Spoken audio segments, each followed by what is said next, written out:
Gary Bell's world shatters as he agrees to adopt his dying alien friend's hybrid daughter, unknowingly setting in motion events that will see her become Queen Regent of Iridia. The urgent message flashes across Gary's communicator, its insistent beeping cutting through the quiet hum of the diplomatic compound. Ambassador Zax, his longtime Iridian friend and colleague, needs him immediately. Gary's heart races as he rushes through the sterile corridors, his footsteps echoing off the metallic walls. He bursts into Zax's quarters, the acrid smell of Iridian medicine assaulting his senses. The sight before him freezes Gary in his tracks. Zax lies on his bed, surrounded by blue-skinned medical staff, their tentacles working frantically over various instruments. The ambassador's normally vibrant scales have faded to a sickly pale hue. Zax's weakened tentacle reaches out, grasping Gary's hand with surprising strength. "My friend," he wheezes, his multifaceted eyes clouding over, "I have one final request." Gary leans in, his throat tight with emotion. "Anything, Zax. Name it." "My daughter, Mina. You must adopt her, protect her." The words hit Gary like a physical blow. He steps back, shock etched across his features. "Your daughter?" Zax nods weakly, his tentacles trembling. "She's a hybrid, Gary. Half human, half Iridian. Her mother, a human woman I loved, died in childbirth." Gary's mind reels as he processes this information. A hybrid child on Iridia? The implications are staggering. Zax continues, his voice growing fainter with each word. "Mina faces discrimination danger. She's next in line for the throne, but the High Council. They want to prevent her ascension." The gravity of the situation settles over Gary like a lead weight. He glances around the room, noting the tense postures of the Iridian medical staff. Their alien features betray no emotion, but Gary senses their unease. "Zax, I don't know if I can." "Please, Gary," Zax interrupts, his grip tightening. "You're the only one I trust. The only one who can protect her." Gary's resolve crumbles in the face of his friend's desperation. He nods, swallowing hard. "All right, Zax. I'll do it. I'll be her guardian." Relief washes over Zax's features. His tentacles relax, and his eyes begin to close. "Thank you, my friend. Mina is 18 in Earth years. Find her. Protect her. She's the key." Before Gary can ask what Zax means, alarms blare throughout the compound. The medical staff scatter, their tentacles whipping in agitation. Gary spins around, his diplomatic training kicking in as he assesses the situation. A young Iridian bursts into the room, his scales flushed with exertion. "Ambassador Bell, anti-human factions have launched a coup.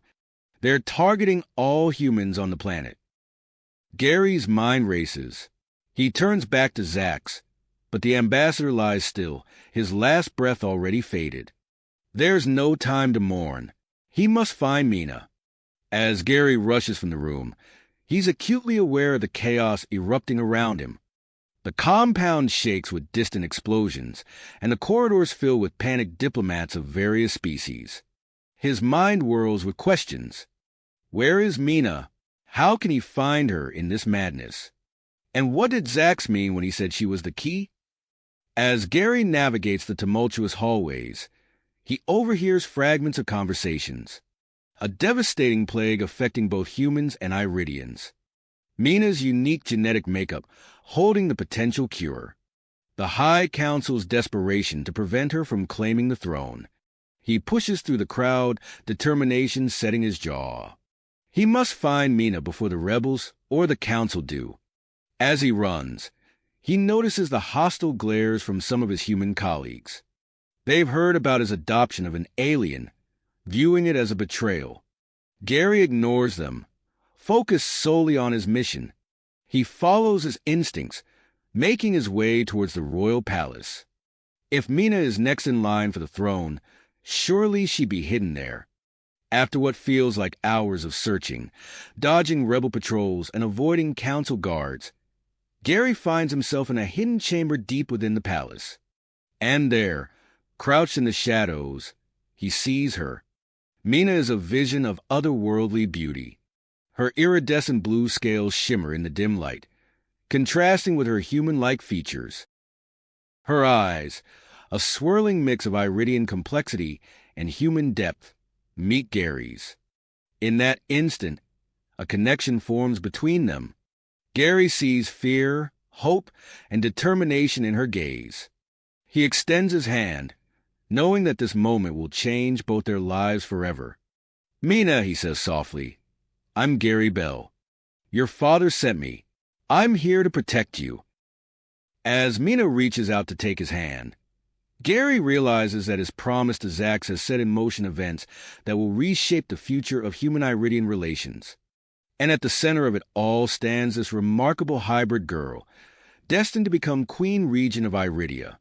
Mina's hand trembled as it met Gary's, her cool scales a stark contrast to his warm skin. Their eyes locked, an unspoken understanding passing between them. But there was no time for introductions or explanations. The palace shook with another explosion, dust raining down from the ornate ceiling. "We need to move," Gary said, his voice low and urgent. "It's not safe here." Mina nodded, her hybrid features a captivating blend of human and Iridian. "Where will we go?" Gary's mind raced, assessing their options. The diplomatic compound was compromised. The streets were in chaos, and every moment they lingered increased their risk of discovery. Then it hit him, the human embassy. It was their best chance for safety and a way off planet. "The human embassy," he replied, already leading her towards a hidden panel in the wall. "I know a way through the palace that should keep us out of sight." As Gary pressed a series of intricate patterns on the wall, a section slid away, revealing a narrow passageway.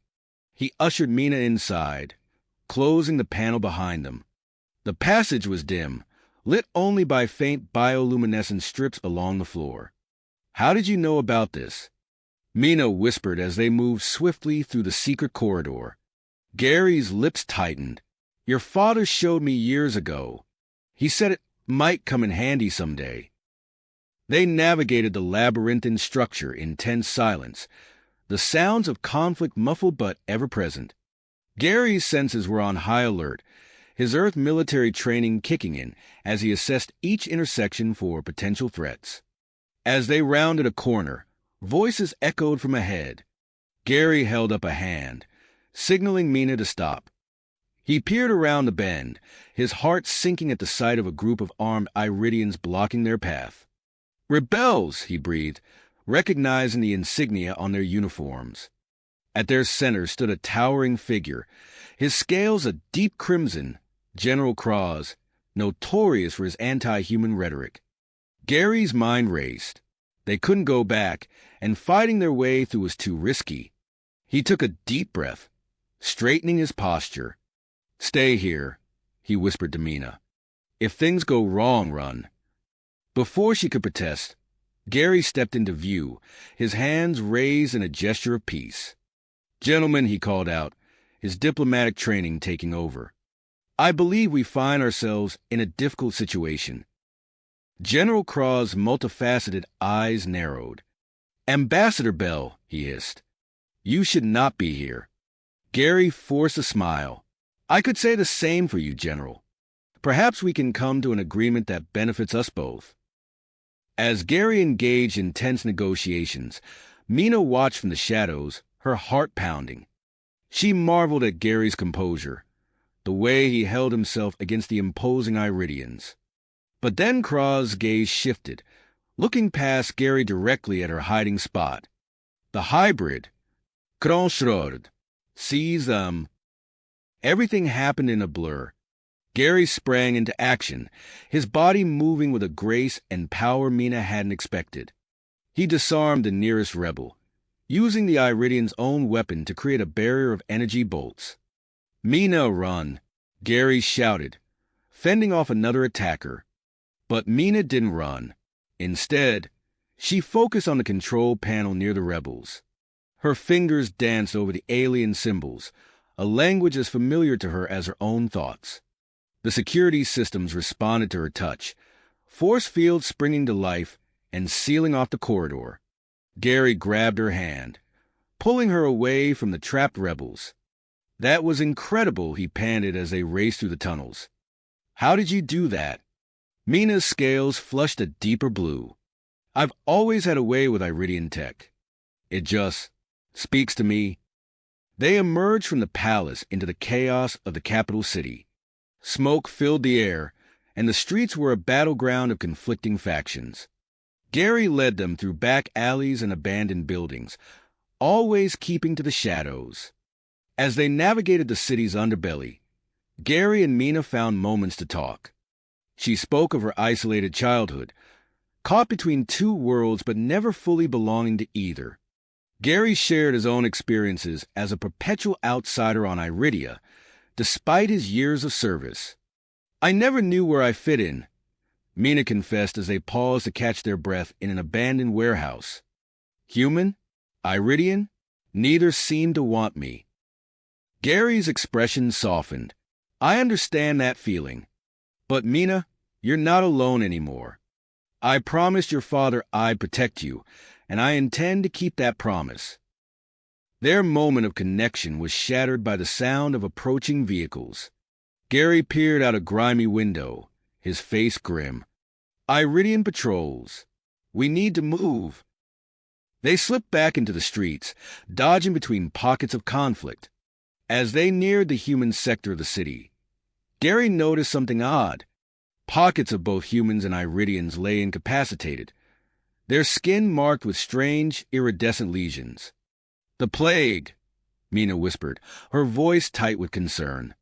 Gary nodded, remembering the fragments of conversation he'd overheard about a devastating illness affecting both species. He glanced at Mina, noting her unblemished skin. Was she truly immune? The human embassy loomed before them, a bastion of Earth architecture amidst the alien cityscape. But as they approached, Gary's heart sank.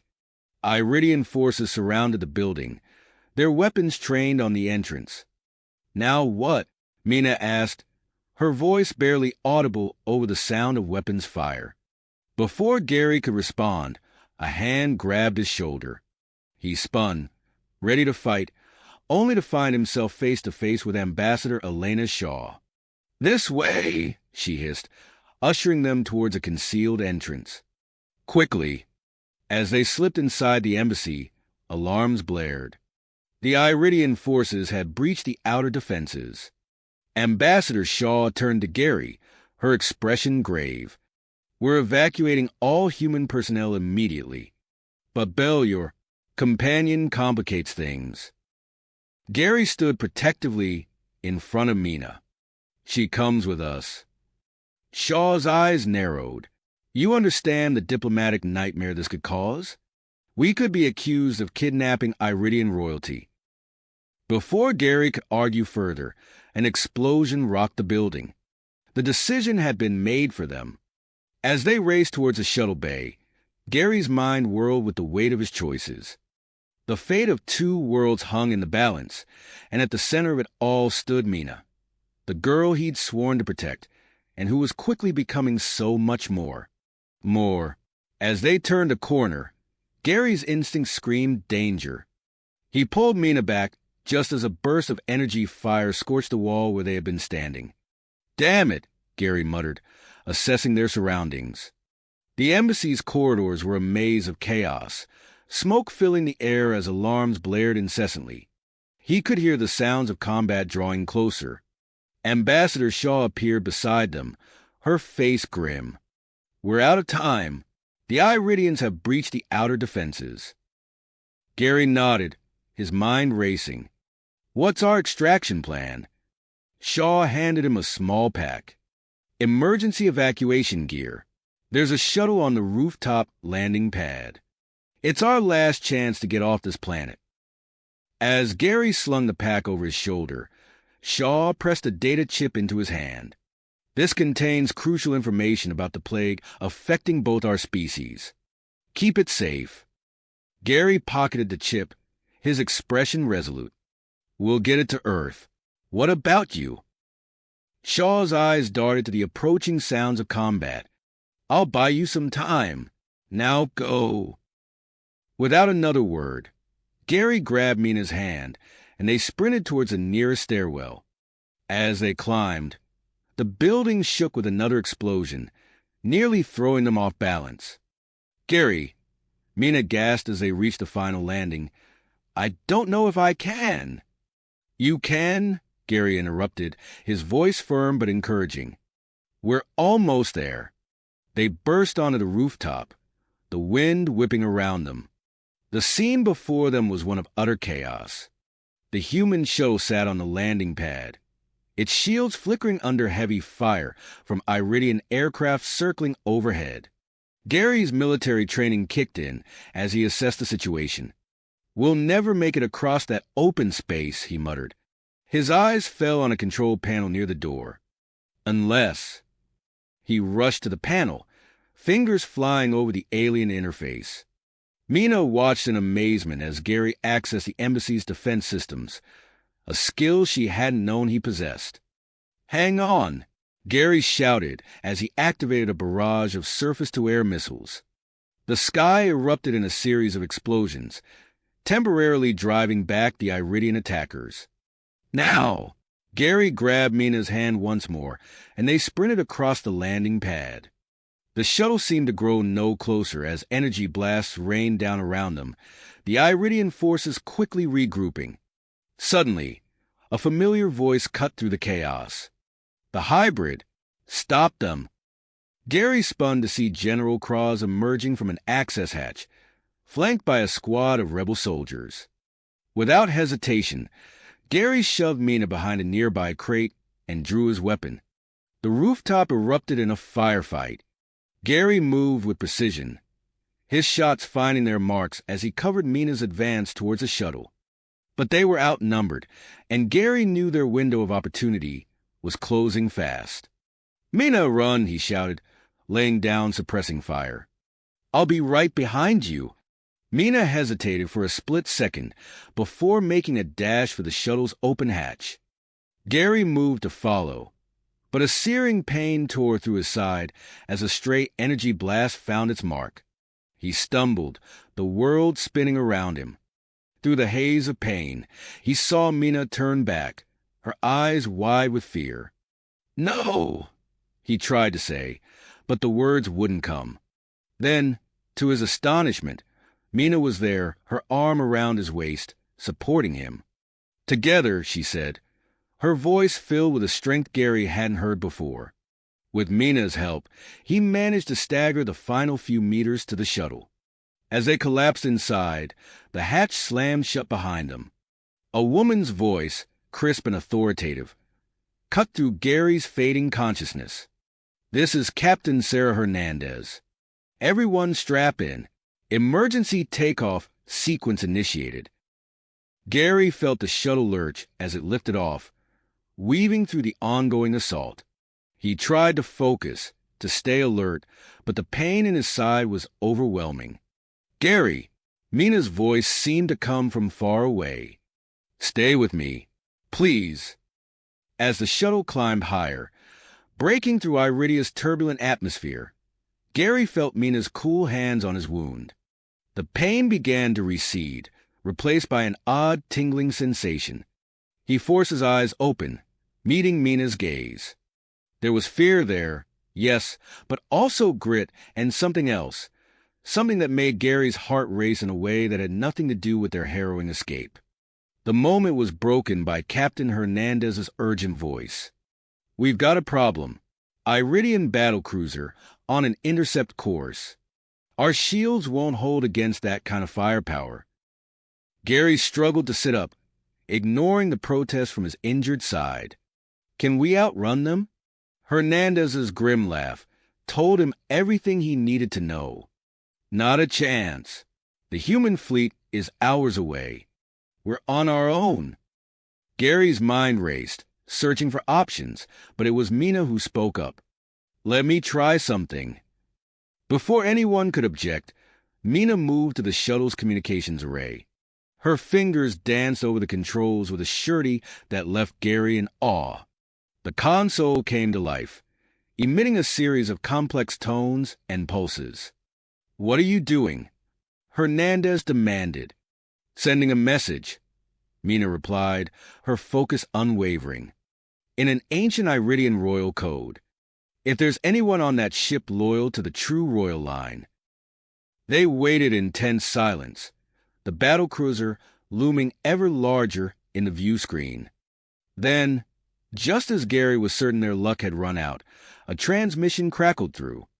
"Shuttlecraft, this is Admiral Zorn of the Iridian Defense Fleet. We are standing down and offer our protection. Please follow us to your rendezvous point." The relief in the shuttle was palpable. As Hernandez adjusted their course to follow the battlecruiser, Gary turned to Mina, 1,000 questions on his lips.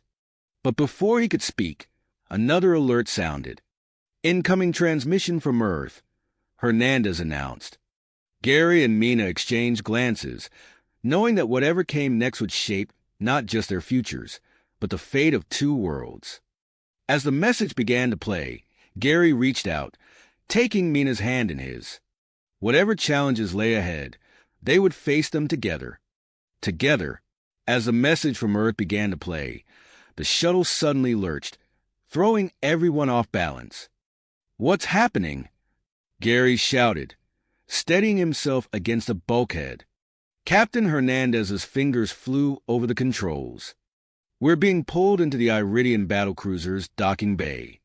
Brace for impact." The shuttle shuddered as it touched down, the hiss of pressurization filling the air. For a tense moment, no one moved. Then, a series of metallic clanks echoed through the hull as the docking clamps engaged. Gary's hand instinctively went to his weapon. "Stay behind me," he told Mina, moving towards the hatch. Before he could reach it, the hatch slid open, revealing a tall, imposing Iridian in an ornate uniform. His scales shimmered with an iridescent blue that spoke of high rank. "I am Admiral Zorn," he announced, his voice deep and resonant. "We must move quickly. Your fleet approaches, and we cannot be seen to be colluding." Gary hesitated, his eyes darting between Zorn and Mina. The hybrid princess stepped forward, her chin raised in a gesture of authority that seemed to come naturally to her. "We accept your protection, Admiral," Mina said, her voice steady. "Lead the way." The next few hours passed in a blur of activity. The human shuttle, now under Zorn's protection, rendezvoused with the approaching human fleet in neutral space. Gary, Mina, and Captain Hernandez were swiftly transferred to the U.S. Horizon, the imposing flagship of the human armada. As soon as they set foot on the horizon, they were whisked away to the ship's medical bay. The sterile white walls and sharp scent of disinfectant were a stark contrast to the chaos they'd left behind. "Standard quarantine procedures," a nurse explained as she ushered them into separate examination rooms. "Given the plague situation, we can't be too careful." Gary winced as a doctor tended to his injured side, his mind racing with questions about Mina's safety. He could hear the muffled sounds of activity from the adjacent room, where she was being examined. Hours later, Gary was cleared and allowed to leave his room. He found Mina sitting on an examination table, looking pale and overwhelmed. A tall, bespectacled man in a lab coat stood nearby, studying a datapad with intense concentration. "Mina," Gary said softly, approaching her. "Are you all right?" She nodded, managing a weak smile. "I'm fine. Just tired." "This is Dr. Elias Reeves, the ship's chief medical officer." Dr. Reeves looked up from his datapad, his eyes gleaming with excitement. "Mr. Bell, your ward here is truly remarkable. Her hybrid DNA shows an extraordinary resistance to the plague affecting both our species. This could be the key to developing a cure."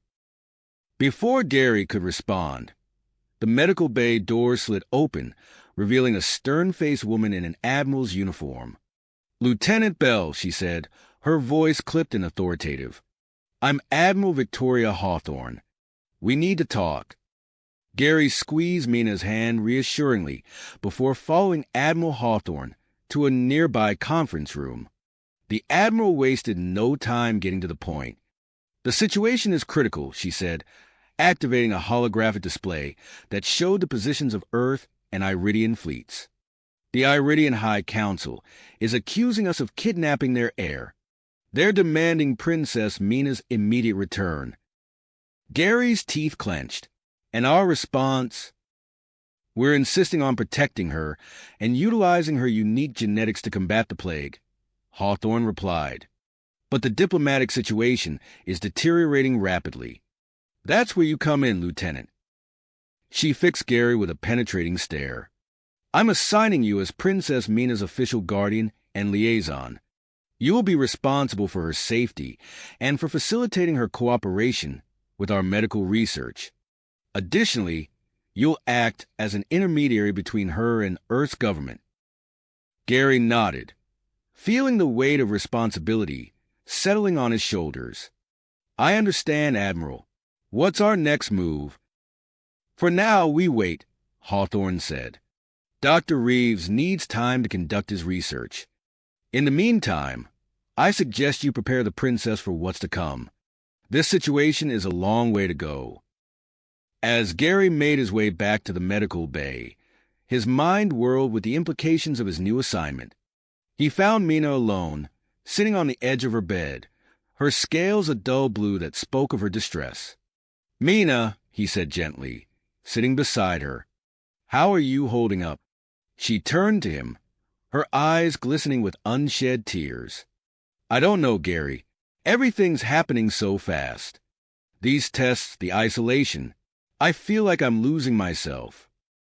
Gary took her hand, noting how her tension seemed to ease at his touch. "I know it's overwhelming, but you're not alone in this. I've been assigned as your official guardian. Whatever comes next, we'll face it together."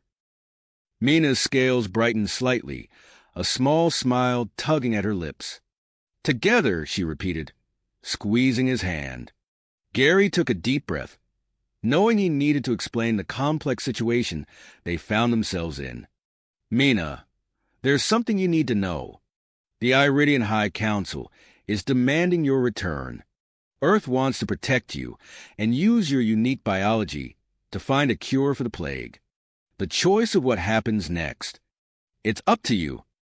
Mina was silent for a long moment, her gaze distant as she processed this information. When she finally spoke, her voice was filled with a perseverance that took Gary by surprise. "I have an idea," she said, her eyes meeting his. "What if I accepted the role of Iridian Queen Regent? I could use that position to negotiate a truce between Earth and Iridia, allowing for collaborative research on the plague while addressing the political tensions." Gary stared at her, impressed by her maturity and selflessness. That's actually brilliant, Mina.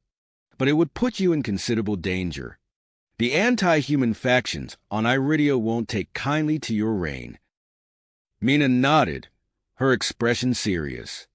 "I know, but if it means saving lives and preventing a war, it's a risk I'm willing to take." Gary felt a surge of pride, mixed with a fierce protectiveness. "Then we'd better start preparing you for what's ahead. I'll train you in diplomacy, human customs, and self-defense. Whatever challenges come our way, we'll meet them head-on." As they began to discuss the details of their plan, neither Gary nor Mina noticed Dr. Reeves watching them from the doorway, a concerned frown on his face as he studied the latest results from Mina's tests. The coming days would test them all in ways they couldn't yet imagine. The doctor's frown deepened as he cleared his throat, drawing their attention. "I'm sorry to interrupt," Dr. Reeves said, his voice tinged with concern, "but we need to discuss something urgent about Mina's condition." Gary straightened, instantly alert. "What is it, Doctor?" Dr. Reeves approached, datapad in hand. Mina's unique physiology is undergoing rapid changes. Recent events and her prolonged exposure to a human environment are accelerating the expression of both her human and Iridian traits. This is causing her physical discomfort and could lead to potential health risks if left unchecked. Mina's scales flickered, a mix of surprise and worry crossing her features. Is that why I've been feeling so strange? The doctor nodded gravely. We need to find a stable environment that can accommodate your hybrid nature, and soon. Your health depends on it. Before they could discuss further, Admiral Hawthorne strode into the medical bay, her face a mask of grit.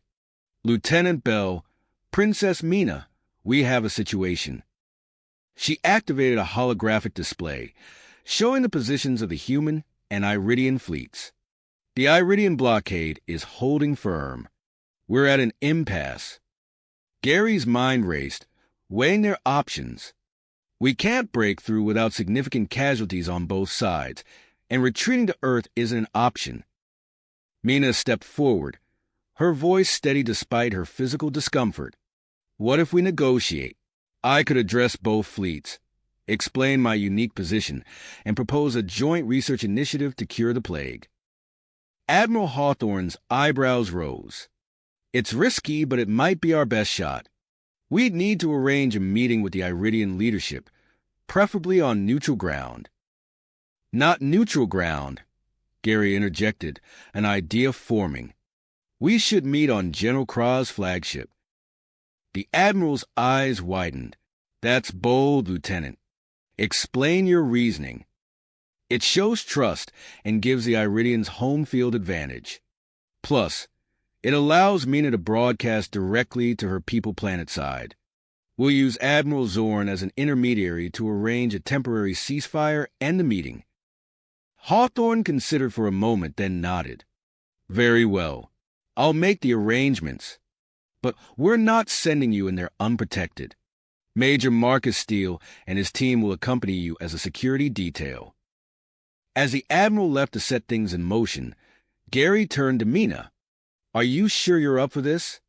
With your condition. Mina squared her shoulders, her scales shimmering with willpower. I have to be. Too much is at stake. The next few hours were a whirlwind of preparation. Dr. Reeves provided Mina with treatments to help stabilize her condition temporarily. Admiral Hawthorne equipped Gary with advanced communication devices and emergency extraction technology, emphasizing the critical nature of their mission. As they boarded the shuttle that would take them to the Iridian flagship, Gary could feel the weight of two worlds on his shoulders. Major Steele and his team took up positions around them, their faces grim and focused. The journey to General Kroz's ship seemed to take both an eternity and no time at all. As they docked, Gary took a deep breath, steadying himself for what was to come. The Iridian honor guard that met them was a study in hardly restrained hostility. Their scales rippled with aggression as they escorted the human delegation to the main command center. General Kroz stood at the center of the room, his towering figure radiating authority. His deep blue scales and piercing yellow eyes fixed on them with obvious disdain. So, he rumbled, the thief of our air graces us with his presence. Gary bit back a retort, knowing diplomacy was crucial now. Instead, he gestured to Mina. General Kroz, may I present Princess Mina, rightful heir to the Iridian throne. Mina stepped forward, and Gary noticed with a start that her appearance was subtly changing. Her scales shimmered more intensely, while her human features became more pronounced. The effect was striking, capturing the attention of every Iridian in the room. My people, Mina began, her voice clear and strong as she addressed both those present and the cameras broadcasting to the planet below. I come before you as living proof of what our two species can achieve together. My unique biology has granted me resistance to the plague that threatens both humans and Iridians. I propose a joint research initiative, with myself as a willing participant and mediator between our races. As she spoke, Gary could see the impact her words and appearance were having. Many of the Iridians looked upon her with a mixture of awe and reverence. General Kroz, however, remained unmoved. His scales darkened with rage as he spat. Abomination! Guards, arrest her! Chaos erupted in the command center. Major Steele and his team moved to protect Mina, while Gary tried to reason with the more moderate Iridian officers. Suddenly, alarms blared throughout the ship. An Iridian officer rushed to a console, his scales pale with shock. General, a separatist faction led by Commander Vex is attacking both our fleet and the humans. General Kroz's face contorted with indecision. Gary saw their opportunity and seized it. General, he shouted over the din, we face a common enemy. Let us fight together. Before Kroz could respond, Mina let out a cry of pain. Gary turned to see her collapsing, her body racked with violent tremors. He rushed to her side, cradling her as her scales flickered rapidly between human and Iridian patterns. As their eyes met, Gary saw fear drive and something else, something that made his heart race despite the chaos around them. In that moment, he knew that whatever came next, their fates were inexorably intertwined. General Kroz's voice cut through Gary's thoughts. "Get her to the medical bay," he growled, his tone grudgingly concerned. "We'll deal with this attack first. Then we talk." As Major Steele's team helped carry Mina towards the Iridian medical facilities, Gary realized that the next few hours would determine not just their fate, but the future of human-Iridian relations. With Mina's health in jeopardy, a cure for the plague hanging in the balance, and an unexpected enemy at their doorstep, the path forward was fraught with danger. Yet as he hurried after Mina, Gary felt a glimmer of hope. They had come this far together. Whatever challenges lay ahead, they would face them as one. One. As the medical bay doors hissed open, Gary's heart raced with a mixture of fear and purpose. He barked orders to Major Steele and his team, who swiftly formed a protective circle around Mina's unconscious form. "Secure the perimeter," Gary commanded, his voice steady despite the chaos erupting around them. The ship shuddered violently, alarms blaring as the separatist attack intensified. Dr. Reeves rushed forward, his medical kit clutched tightly to his chest. "We need to stabilize her immediately," he said, kneeling beside Mina's prone body. The doctor's hands moved with practiced efficiency, attaching monitoring devices and preparing emergency treatments. General Kroz stormed into the medical bay, his scales darkened with rage and frustration. His yellow eyes darted from Mina to Gary, then to the view screens displaying the battle raging outside. "This is your fault, human," Kroz snarled, but his anger was tinged with a hint of desperation. "If you hadn't—" "General," Gary interrupted, his tone firm but respectful, "we can assign blame later. Right now, we have a common enemy. Let us work together to repel this attack." Kroz's scales rippled with indecision. For a tense moment, Gary thought the Iridian leader might order their immediate arrest. Then, with a growl of frustration, Kroz nodded sharply. "Very well," he said. "We will deal with the separatists first. But make no mistake, human, this changes nothing between us." As Kroz turned to issue orders to his troops, Gary's attention snapped back to Mina. Dr. Reeves' face was creased with concern as he studied the readouts on his medical devices. "Her condition is critical," the doctor explained, his voice low and urgent. "Mina's hybrid physiology is undergoing a rapid and potentially dangerous transformation. The stress of recent events has triggered an accelerated integration of her Iridian and human traits." Gary felt a cold knot of fear in his stomach. "Can you stabilize her?" Dr. Reeves shook his head. "I can mitigate the symptoms, but this goes beyond anything I've seen before. Her genetic structure is rewriting itself at an alarming rate. It's almost as if—" The doctor's eyes widened with sudden realization. "Lieutenant, I believe this transformation might be linked to the plague affecting both our species. If we can understand what's happening to Mina, we might find the key to developing a cure." Before Gary could respond, the ship rocked violently. Major Steele's voice crackled over the comm system. "Sir, the separatists are pressing their attack. Admiral Hawthorne and Admiral Zorn have launched a counteroffensive, but we're taking heavy damage." Gary clenched his fists, torn between his duty to assist in the battle and his need to protect Mina. "Keep me updated, Major. We'll hold our position here." As the battle raged outside, Gary watched helplessly as Dr. Reeves worked tirelessly to stabilize Mina's condition.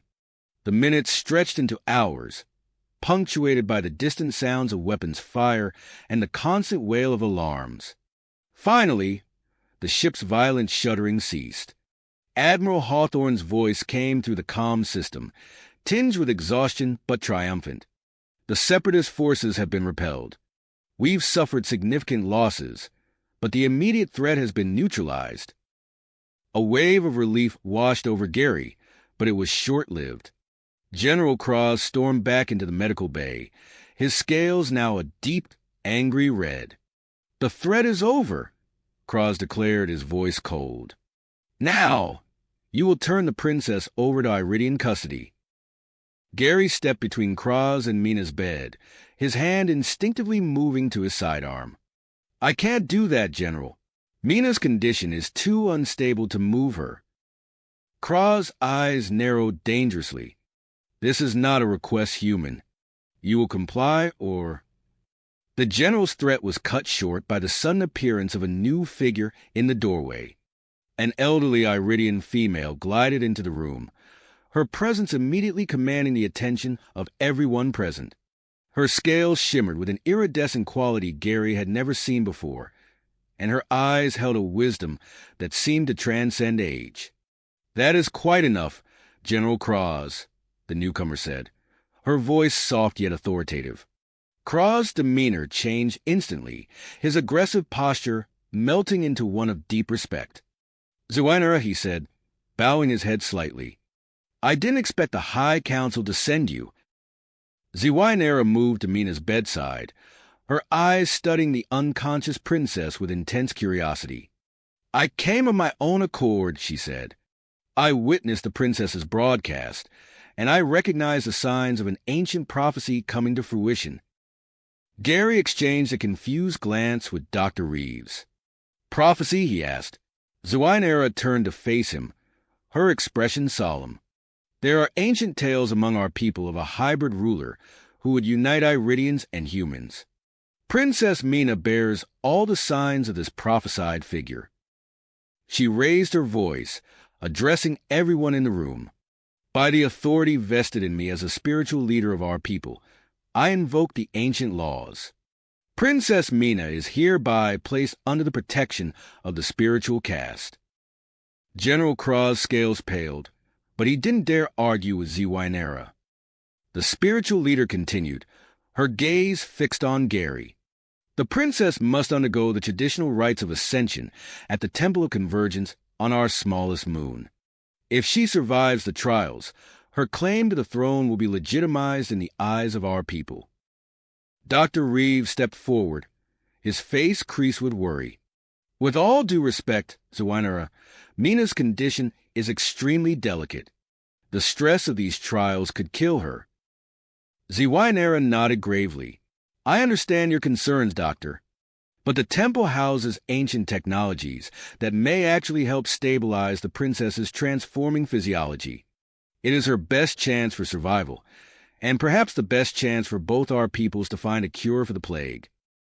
Gary felt the weight of responsibility settling heavily on his shoulders. He knew he couldn't let Mina face these trials alone. "I'll go with her," he declared, "as her guardian." As preparations for the journey to the Temple of Convergence began, Gary's comm unit beeped with an incoming encrypted message. He stepped away from the others to read it, his heart sinking as he deciphered Admiral Hawthorne's orders.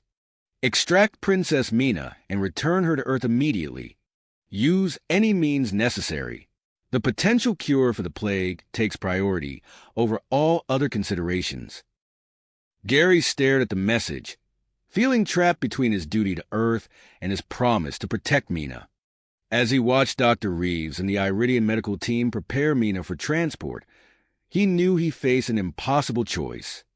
The shuttle that would take them to the Temple of Convergence loomed before them, its sleek form a stark contrast to the chaos of the past few hours. As Gary helped guide Mina's hoverstretcher up the ramp, he caught sight of General Kroz speaking quietly to a group of his most trusted soldiers. The general's expression was grim, his intentions unclear but undoubtedly dangerous.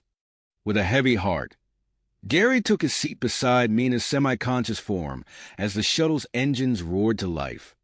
As they lifted off from the Iridian flagship, he knew that the events about to unfold on that small, mysterious moon would shape the fate of two worlds.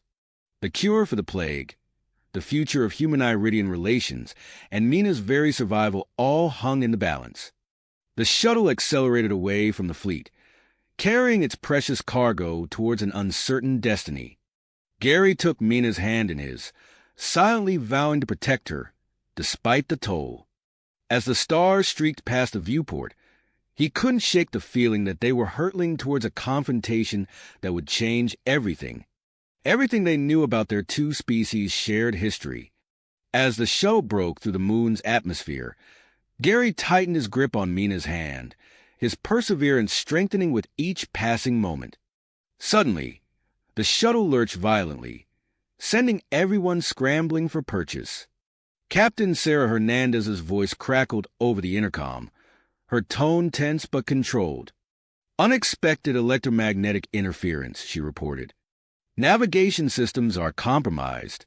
Brace for turbulence." The craft bucked and shuddered as Captain Hernandez battled the unseen forces assailing them. Gary held onto Mina's hoverstretcher, his squeezing hard with the effort of keeping her stable. Dr. Reeves clung to a nearby bulkhead, his medical kit clutched tightly to his chest. Through the viewport, Gary caught glimpses of the moon's surface rushing up to meet them. Jagged spires of crystal jutted from barren plains, glowing with an ethereal blue light. At the center of it all loomed their destination, the Temple of Convergence, a massive structure that seemed to pulse with its own inner radiance. With a bone-jarring thud, the shuttle touched down on a rocky plateau near the temple complex. As the dust settled, Gary let out a breath he hadn't realized he'd been holding. "Nice flying, Captain," he said, nodding appreciatively to Hernandez as she emerged from the cockpit, her forehead beaded with sweat. As the ramp lowered, Gary was struck by the alien beauty of the landscape. The air shimmered with an odd, electric charge that made the hairs on his arms stand on end. He turned to check on Mina and was startled to see a noticeable improvement in her condition. Her breathing had steadied, and her iridescent scales glowed with renewed vibrancy. Dr. Reeves noticed it too, his eyes widening as he studied the readouts on his medical scanner. "Extraordinary," he murmured. "Her vital signs are stabilizing. It's as if the very atmosphere here is attuned to her hybrid physiology." Before Gary could respond, a group of robed figures approached from the direction of the temple. At their head walked Zuwainera, her scales shimmering with an otherworldly iridescence that seemed to blend with the surrounding energy field. "Welcome to the Temple of Convergence," Zuwainera intoned, her voice carrying easily across the windswept plateau. "The heart awaits the princess." As they followed Zuwainera towards the imposing structure, Gary couldn't shake the feeling that they were stepping into something far beyond their understanding. The temple's crystalline walls towered above them, thrumming with barely held back power. Upon entering the vast central chamber, Gary stopped short, his breath catching in his throat. The walls were covered in intricate murals depicting scenes that defied everything he thought he knew about human Iridian history. Ancient humans and Iridians stood side by side, facing some unseen threat. The implications were staggering. "These murals," Gary began, his diplomatic training kicking in as he sought to process the discovery. "They suggest a shared history between our people that predates all known records." Zuwainera nodded solemnly. "The truth of our past has been hidden for too long. But now With the coming of the hybrid princess, old secrets will be revealed. She led them to a central dais where a large, pulsating crystal hovered above an ornate pedestal. The air around it crackled with energy, causing Gary's skin to tingle. This is the heart of convergence, Zywynera explained. For millennia, it has guided Iridian rulers. Now, it will test Princess Mina's worthiness to lead both our peoples. As Mina stepped onto the dais, her movements now steady and purposeful, the heart reacted violently. A blinding light erupted from the crystal, enveloping Mina in its radiance. Gary lunged forward instinctively, but Zywynera's acolytes held him back. She must face this alone, Zywynera said, her voice firm but not unkind. For what felt like an eternity, Mina was lost within the light. When it finally subsided, Gary gasped at the sight before him. Mina stood transformed, her features a perfect synthesis of human and Iridian traits. She was breathtakingly beautiful, otherworldly in her perfection. When Mina spoke, her voice resonated with newfound power and authority. "I have seen the truth," she declared. "Humans and Iridians once stood united against a great cosmic threat, the very plague that now afflicts us both. We were meant to face this together, not as enemies, but as allies." The revelation sent shockwaves through the assembled group. Iridian priests murmured among themselves, while the human security team exchanged uneasy glances. Before anyone could fully process this information, alarms blared from the security team's equipment. Major Marcus Steele's face was grim as he reported, "General Kroz's forces are approaching the moon. They're using stealth technology, but we've detected their energy signatures." Simultaneously, Dr. Reeves called out an alarm, his scanner beeping urgently. The Iridian priests, their plague symptoms are accelerating rapidly. Something about this place is exacerbating the disease in non-hybrid individuals. Gary's mind raced as he tried to process the cascade of new information and threats. The weight of two civilizations seemed to rest on his shoulders as he grappled with the choice before him. Follow his orders and extract Mina, potentially dooming the Iridians, or commit to her vision of unity and face the wrath of both Earth and General Kroz. As if sensing his inner turmoil, Mina reached out to him. The moment their hands touched, a visible surge of energy passed between them. Gary felt a connection deeper than anything he had ever experienced, a bond that transcended species and duty. The moment was shattered by the distant roar of approaching ships. General Kroz's forces had arrived, and with them, the promise of imminent conflict. Gary knew that his next decision would shape the future of two worlds. He turned to face his team, Mina's hand still clasped in his. "Secure the perimeter," he ordered, his voice steady despite the turmoil in his heart. "We're not leaving until we find a way to stop this plague and bring our people together." As the human security team moved to defensive positions and the Iridian priests prepared ancient defenses, Gary and Mina stood side by side, united in purpose. The Temple of Convergence hummed with power around them, holding secrets that could save or doom them all. The battle for the future of two species was about to begin, and at its center stood an unlikely pair, a human diplomat and a hybrid princess, carrying the hopes of two worlds on their shoulders. The fate of two civilizations hung in the balance as the roar of approaching ships grew louder. Gary squeezed Mina's hand, his mind racing through their options. In that instant, he made his choice. "Major Steele," he called out, his voice cutting through the tension. "Set up defensive positions around the temple. Now." As the security team sprang into action, Gary turned to Zywynera. "We need to evacuate the affected priests immediately. The temple's energy is accelerating the plague's progression." Zywynera nodded gravely, her scales shimmering with concern. She began orchestrating the evacuation, her acolytes moving with practiced efficiency. Gary activated his comm unit, steeling himself for the conversation ahead. "Admiral Hawthorne, this is Diplomat Coles. We have a situation." The Admiral's voice crackled through, infused with irritation. "Coles, I ordered you to extract the princess." "What's going on?" Gary took a deep breath. "Admiral, the situation has changed.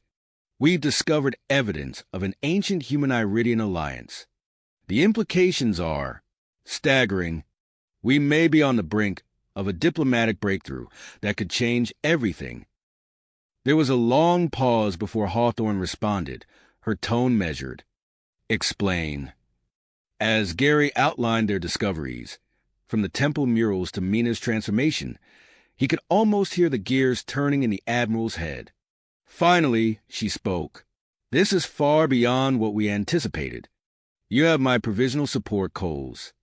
Don't make me regret this." Relief washed over Gary, but there was no time to savor it. Mina approached, her eyes glowing with purpose. "We need to reach both fleets," she said. "The heart of convergence.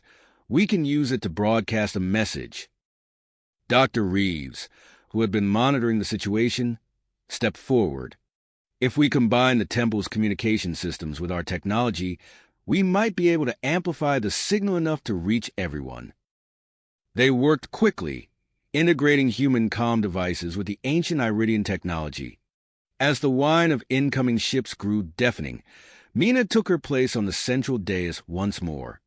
The heart of convergence pulsed, tendrils of energy reaching out to envelop her. Without thinking, Gary stepped onto the dais beside her. The energy field expanded, encompassing them both in a cocoon of shimmering light. A surge of sensation overwhelmed Gary. He felt Mina's presence in his mind, her thoughts and emotions intertwining with his own. Together, they reached out through the heart's power. Mina's voice, layered with an otherworldly resonance, echoed through every ship and command center in both fleets. "People of Earth and Iridia, hear me. We stand at a crossroads of history. Our peoples were once allies, united against a common threat, the very plague that now threatens to destroy us both." As she spoke, images flashed through the minds of all who listened. Ancient humans and Iridians fighting side by side, the ravages of the plague, the promise of a shared future. On the bridge of his flagship, General Kroz stared at the view screen, his scales pale with shock. The truth of Mina's words resonated deep within him, challenging everything he had believed about humans. But not everyone was swayed. Commander Vex, Kroz' second in command, snarled in defiance. "It's a trick," he shouted. "The humans have corrupted the princess. We must strike now." A handful of ships broke formation, following Vex as he charged towards the temple. Energy beams lanced out, striking the temple's outer defenses. Within the heart's energy field, Gary and Mina's connection deepened. Their minds melded further, sharing a lifetime of memories in an instant. In that moment of profound intimacy, they unlocked something within the ancient artifact. Guided by their combined will, the heart of convergence unleashed its power. A massive energy shield sprang into existence around the temple complex, deflecting Vex's assault with ease. The display was visible from orbit, a testament to the power of human and Iridian unity. Seeing this, many of Kroz' loyal ships powered down their weapons. The general himself opened a channel to the temple. "Princess Mina," he said, his voice heavy with emotion. I stand ready to hear your wisdom." As the energy field dissipated, Gary and Mina emerged, their hands still clasped tightly together. Dr. Reeves rushed forward, his medical scanner beeping frantically. "This is incredible," he muttered, eyes wide as he studied the readouts. "Your combined genetic structure. It might be the key to synthesizing a cure for the plague." Before they could process this new development, Admiral Hawthorne's voice came through the comm system. "Diplomat Coles, in light of these extraordinary events, I'm calling for an immediate ceasefire and proposing an emergency summit between our peoples. I'm appointing you as Earth's official representative." Gary's head spun with the implications. He looked at Mina, seeing his own mix of hope and uncertainty reflected in her eyes. They had averted one crisis, but the challenges ahead seemed even more daunting. The needs of two civilizations now rested on their shoulders, along with the weight of their growing feelings for each other. As the temple buzzed with activity, preparations for the summit, medical tests, and security briefings, Gary pulled Mina aside for a moment of privacy. "Are you ready for this?" he asked softly. Mina's scales shimmered as she took a deep breath. "I don't know," she admitted, "but I know I couldn't face it without you by my side."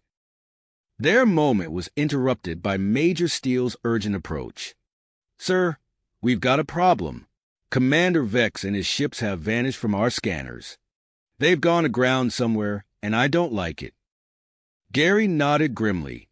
The threat posed by Vex and his extremist faction loomed large, adding yet another complication to their already precarious situation.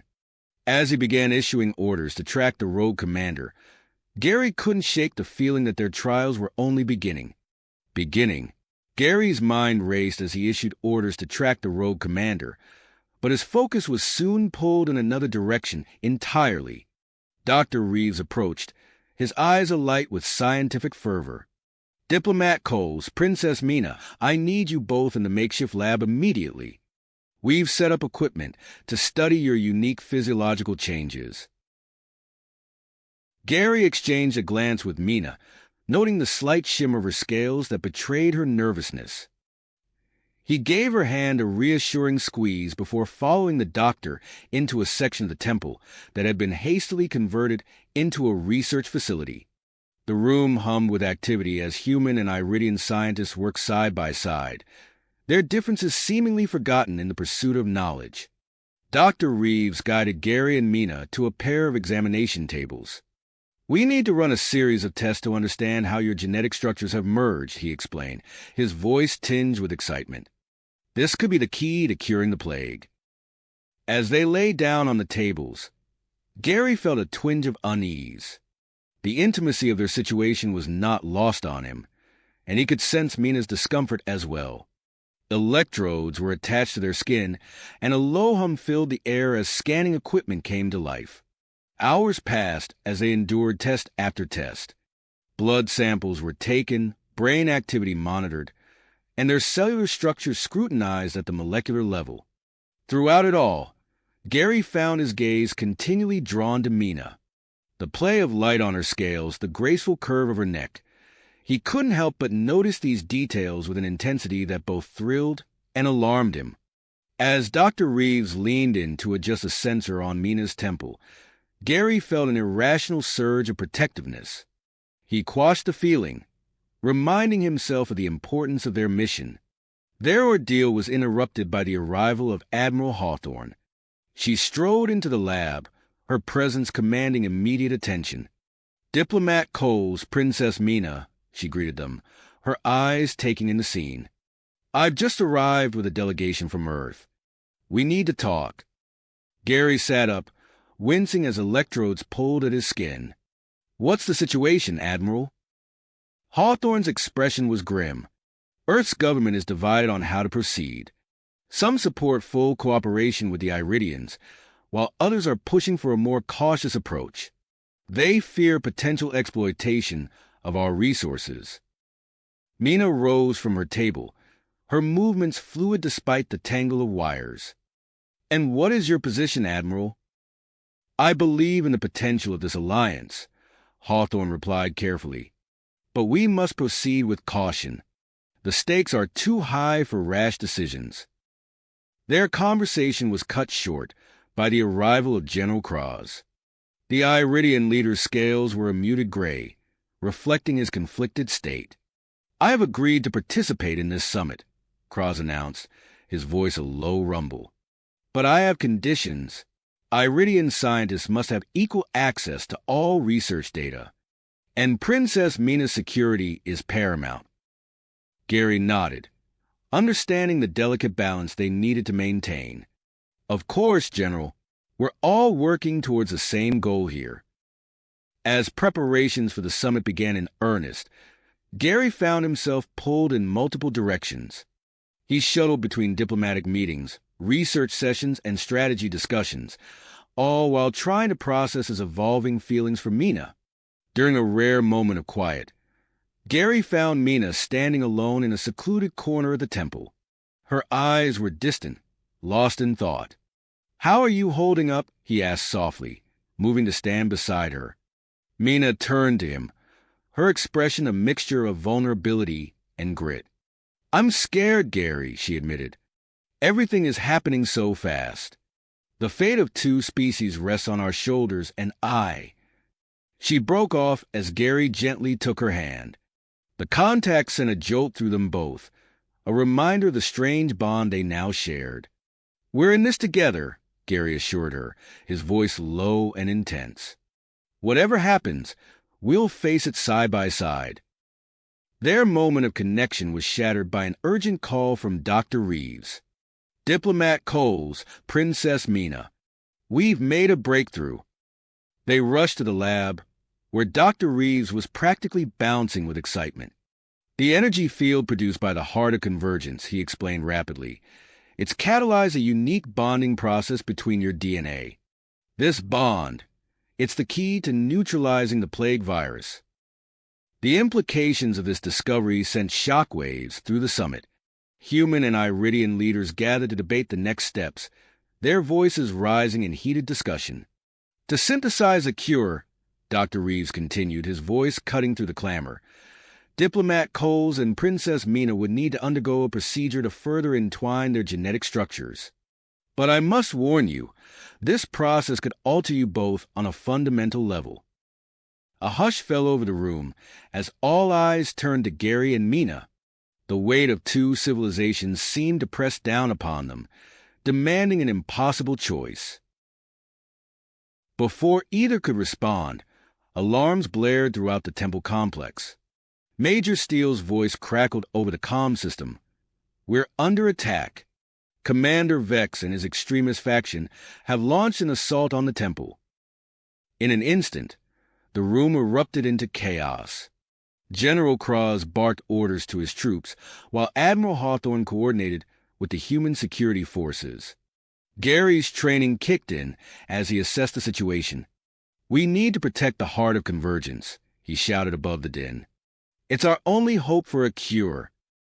As the sounds of battle grew closer, Gary turned to Mina.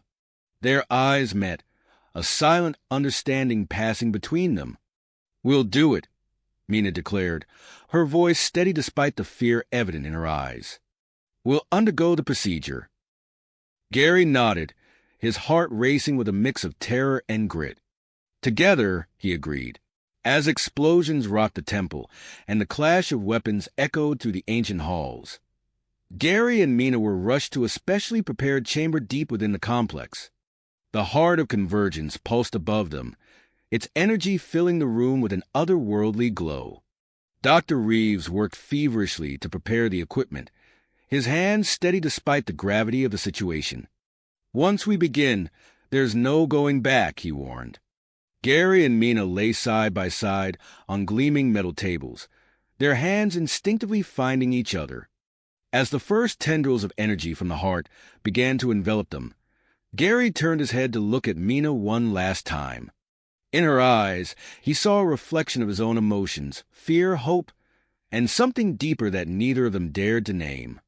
As the energy intensified and the world around them began to fade, Gary held on to that connection, knowing that whatever emerged from this chamber would be forever changed. The procedure began, and with it, the future of two species hung in the balance. Balance.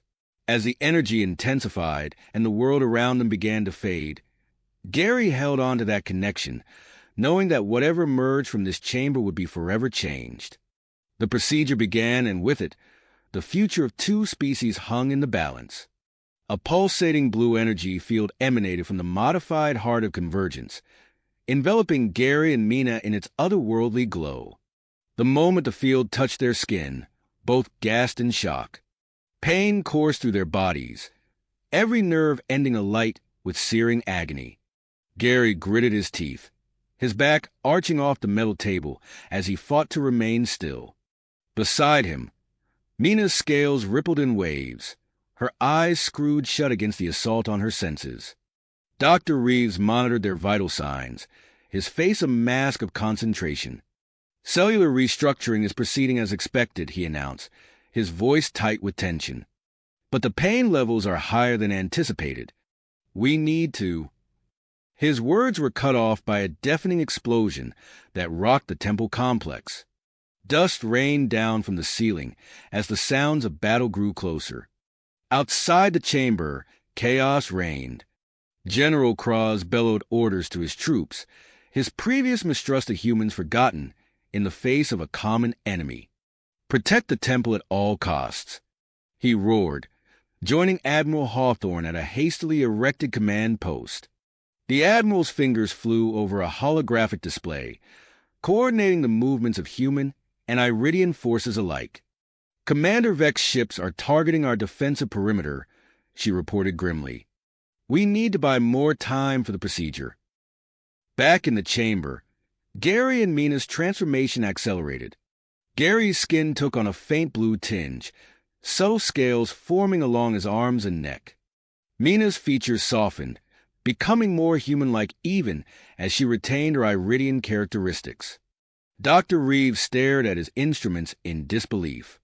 "The genetic merger is progressing faster than we predicted," he muttered, adjusting controls frantically. "Their DNA is rewriting itself at an unprecedented rate." The pain intensified, pushing both Gary and Mina to the edge of consciousness. Their hands, still clasped tightly together, began to glow with an inner light. As their physical forms changed, their minds began to merge as well. Gary gasped as fragments of Mina's memories flashed through his consciousness. He saw her childhood on Iridia, felt the weight of her royal responsibilities, and experienced the depth of her hope for peace. In turn, Mina's mind was flooded with images of Earth, the vastness of human culture, and Gary's own journey from soldier to diplomat. Their merged consciousness expanded, encompassing a profound understanding of both species' histories, cultures, and potential futures. In that moment of unity, they glimpsed possibilities that neither human nor Iridian had ever imagined. Suddenly, alarms blared throughout the chamber. The heart of convergence pulsed erratically, its energy output spiking to dangerous levels. The ancient temple systems groaned under the strain, crystals cracking and support beams buckling. Dr. Reeves shouted into his communicator, "Admiral Hawthorne, the heart is overloading. We can't contain the energy surge." The Admiral's voice crackled back, tight with urgency. "We're evacuating the temple complex now. Can you move Gary and Mina?" Dr. Reeves looked at the two figures on the tables, their bodies now glowing with an inner light. "Negative," he replied. "Moving them now could be fatal. We need more time." As the situation reached its breaking point, Ziwainera, the Iridian spiritual leader, stepped forward. Her eyes gleamed with drive as she approached the heart of convergence. "There is a way," she intoned, her voice carrying over the din of battle and failing machinery. "An ancient ritual that can stabilize the heart. But it requires a great sacrifice." General Kroz, who had just entered the chamber, stared at Ziwainera in shock.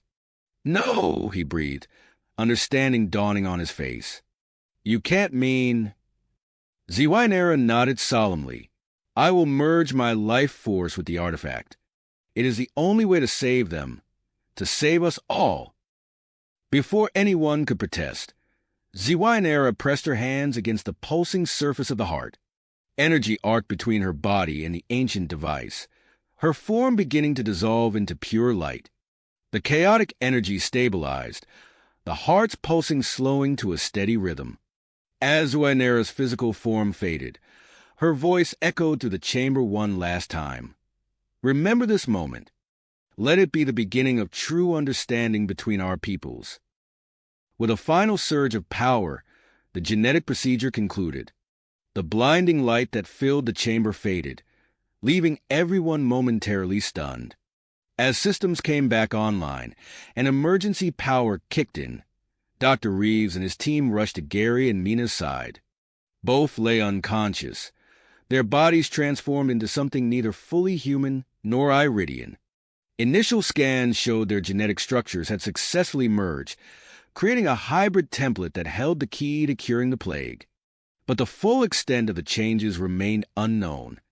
As Gary and Mina were carefully transferred to a medical facility, Admiral Hawthorne and General Kroz stood united before the assembled delegations. The battle outside had ended, Commander Vex's forces retreating in the face of the combined human-Iridian defense. "Today," Admiral Hawthorne began, her voice carrying the weight of history, "we have witnessed a miracle. Through sacrifice and cooperation, we have created a chance for both our species to survive and thrive." General Kroz nodded solemnly. "The road ahead will not be easy," he added, "but we will face it together. For the first time in our history, humans and Iridians stand truly united." As news of the event spread across both species' territories, reactions were mixed. Some celebrated the breakthrough and the dawn of a new era. Others expressed concern about the implications of human-Iridian hybrids and the unknown consequences of the genetic procedure. In the medical facility, Gary and Mina lay in adjacent beds, their vital signs stable but their minds still locked in a shared dreamscape. The depth of their connection and the true nature of their transformation remained to be seen. Outside, the first rays of an alien sun broke over the horizon, heralding a new day for both species. The disappearance of Commander Vex and his extremist faction loomed as a potential threat, but for now, hope burned brighter than fear. As scientists began the arduous process of synthesizing a cure from Gary and Mina's hybrid DNA, the rest of the galaxy held its breath, watching and waiting to see what this unprecedented alliance would bring. To see what this unprecedented alliance would yield. The fate of two civilizations now rested on the shoulders of two unlikely heroes, their bodies and minds forever altered by the power of ancient technology and the desperation of their peoples. In the days following the dramatic events at the temple, Gary and Mina were transferred to a state-of-the-art medical facility aboard the Nexus, a neutral space station orbiting Iridia.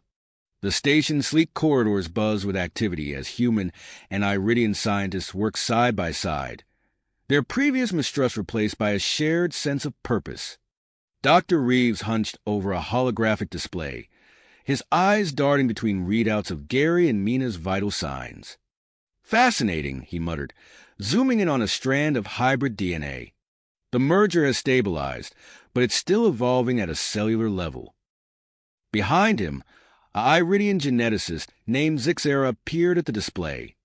"The rate of adaptation is unprecedented," she added, her scaled fingers tapping rapidly on a datapad.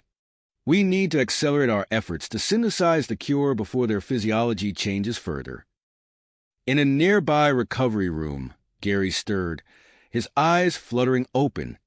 The world around him seemed sharper, more vibrant than before. He lifted his hand, marveling at the faint blue tinge of his skin and the subtle, scale-like patterns that now adorned his arms. "Mina," he called out, his voice hoarse from disuse. A flood of relief washed over him as he sensed her presence before he saw her. It was as if a part of his mind had expanded, reaching out to touch hers across the space between them. Mina lay in the adjacent bed, her eyes already open and fixed on Gary.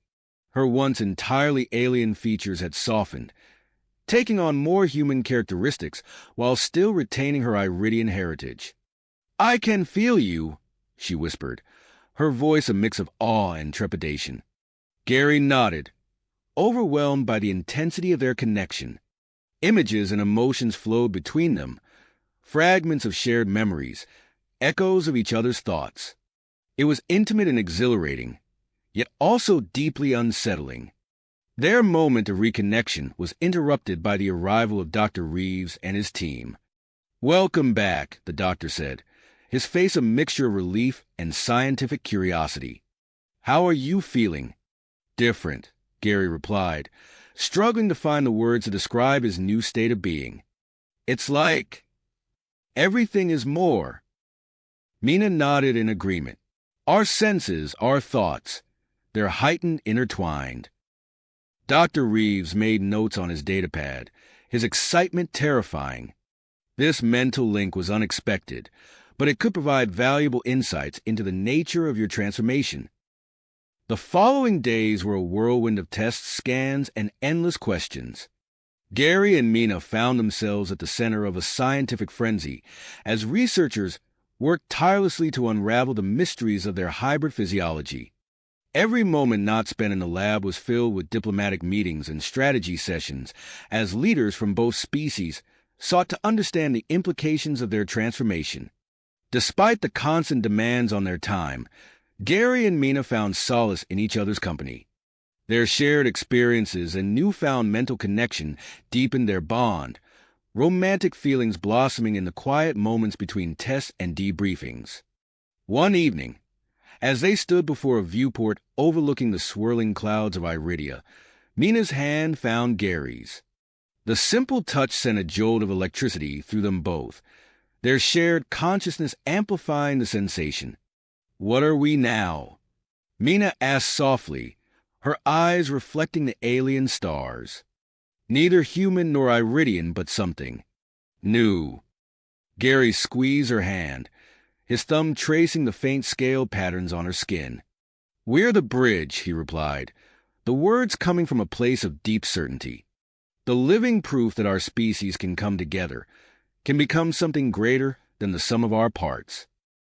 Their moment of quiet reflection was shattered by the arrival of Admiral Hawthorne and General Kroz. The two leaders strode into the room, their faces grim with purpose. "We have news," Admiral Hawthorne began, her voice tight with tension. "The first batches of the cure have been synthesized and tested. The results are promising. Patients from both species are showing rapid recovery." General Kroz nodded, his scaled features set in a determined expression. "But we face new challenges. Your transformation has not gone unnoticed, and reactions across both our territories are mixed." Gary and Mina exchanged a glance, feeling the weight of expectation settle on their shoulders. They had known this moment would come, the time when they would have to face the consequences of their choice, not just for themselves, but for the future of human-Iridian relations. As the Admiral and General outlined the complex political landscape they now faced, Gary felt a surge of commitment through his connection with Mina. Whatever challenges lay ahead, they would face them together, as individuals, as a couple, and as the living embodiment of a new era of cooperation between their peoples. The Nexus station continued its silent orbit around Iridia, a fragile island of unity in a sea of uncertainty. Within its walls, the future of two species was being forged, one genetic sequence at a time.